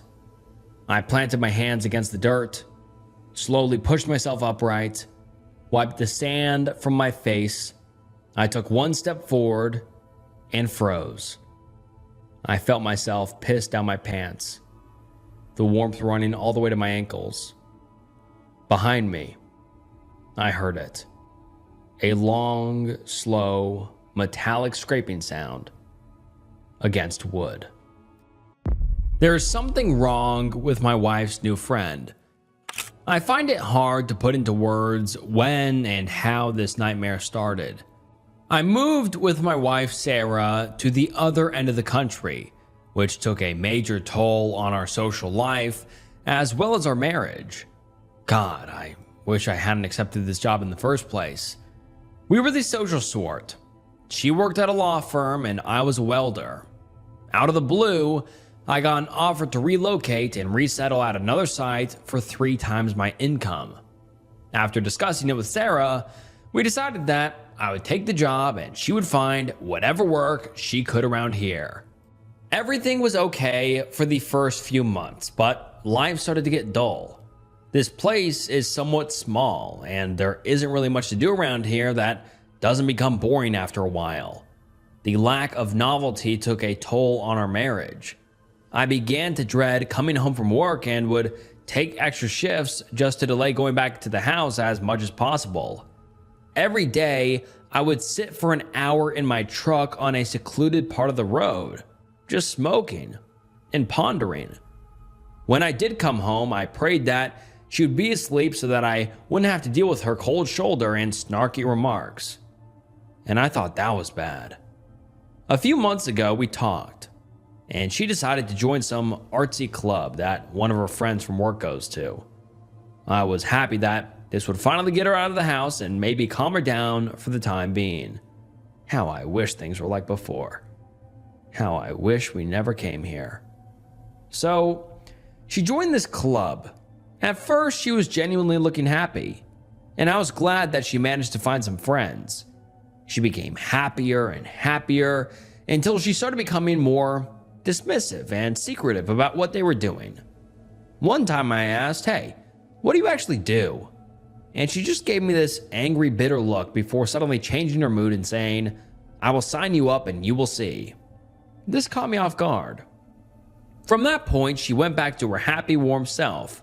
At least so I thought.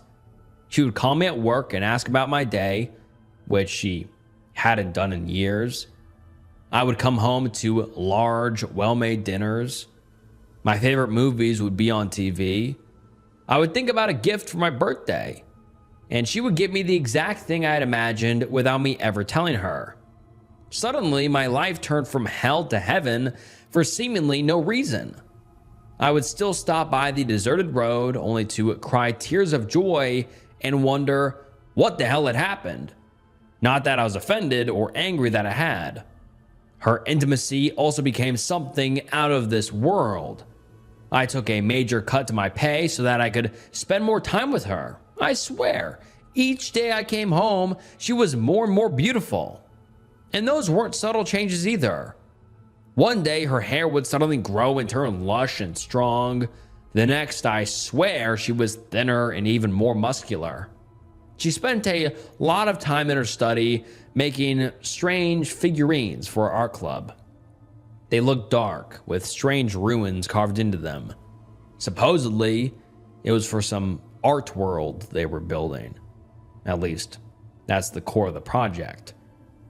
I don't know what material she used to make those figurines, but my head started to feel strange whenever I spent time in the house. I had this weird feeling as if they were looking at me. Sometimes I would hear faint whispers.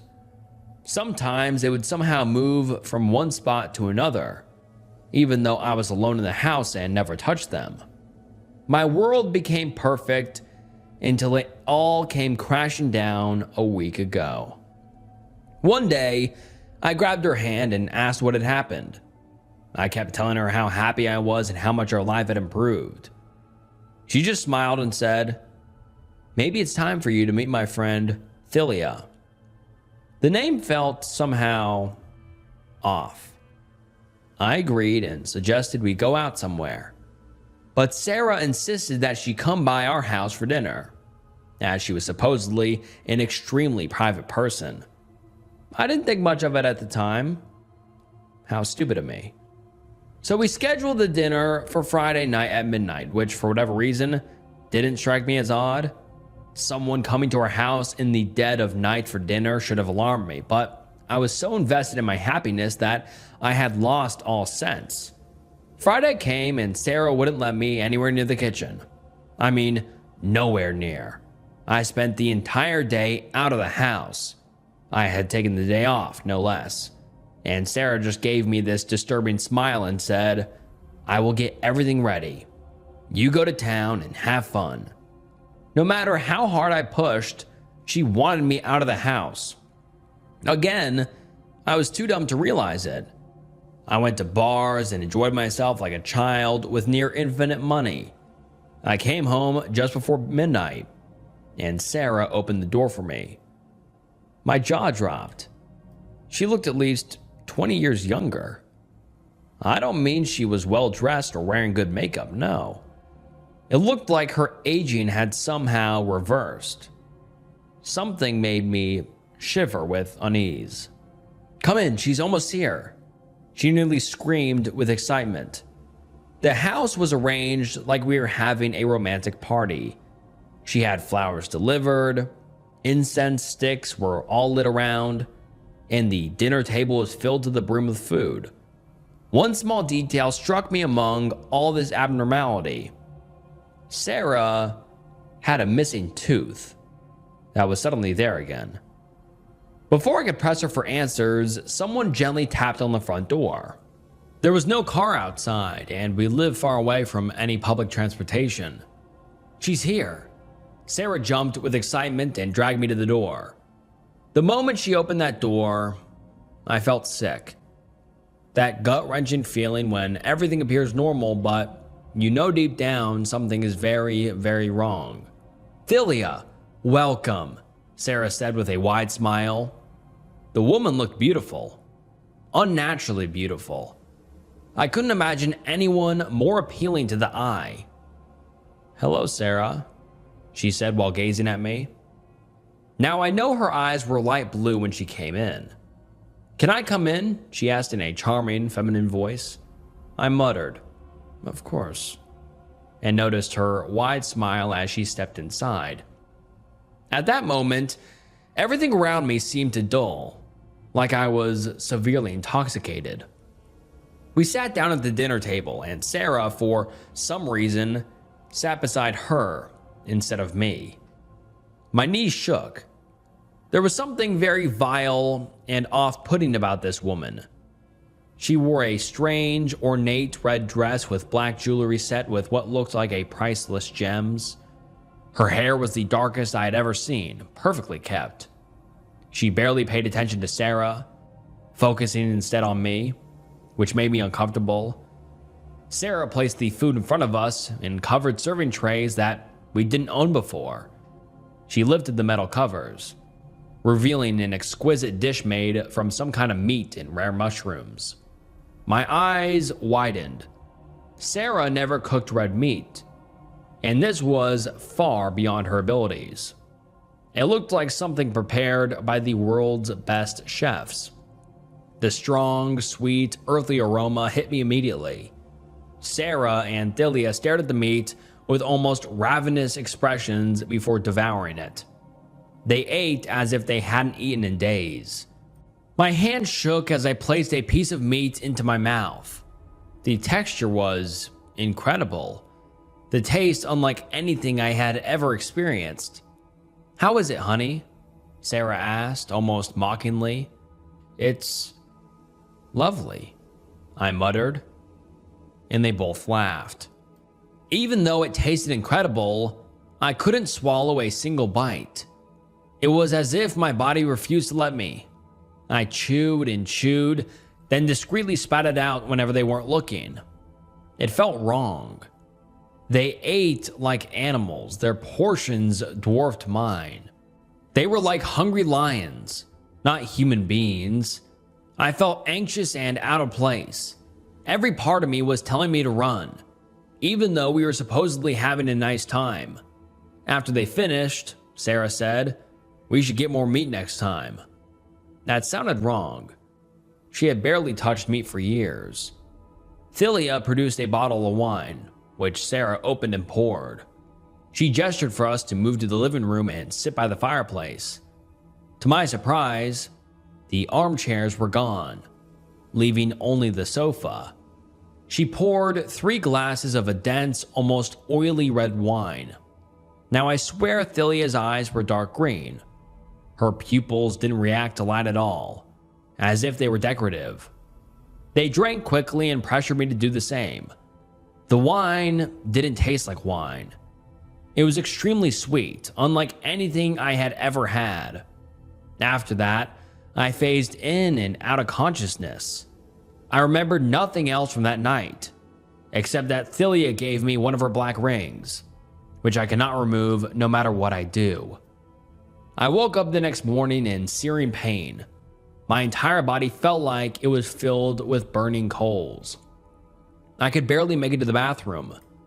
No matter how much I demanded answers, Sarah wouldn't tell me what had happened. I never fully recovered. I grow weaker each day. I have constant nightmares, and I always see that woman in the corner of my vision. I hear voices in my head taunting me, telling me I'm going to hell, asking if I enjoyed my dinner. I had bite marks all over my body. They were deep and bloodied, but Sarah brushed them off. Each night I suffer from sleep paralysis. Finally, Sarah went out again. It took all my strength to reach the taxi station and get to a private hospital in another town. The strangest thing is that the doctors found no traces of drugs, alcohol, or any major injuries. They said they had never seen a case like mine. I tried to show them the bite marks, but they couldn't see them. My blood test showed that I am as healthy as a 90-year-old man, and I seem to be aging rapidly. This damn ring won't come off. 3 blades broke when they tried to cut it. The doctors think I am a schizophrenic, and I am struggling to convince them otherwise. I swear some of the nurses are her. I recognize those eyes, even behind the masks. One of them smiled at me today. Her eyes were not the same color as yesterday. and I know the ring was on my other hand when I fell asleep last time. Sarah hasn't called me at all. Maybe she will get another chance to undo her wasted life, as she called it. She denied ever being married to me when the hospital called her.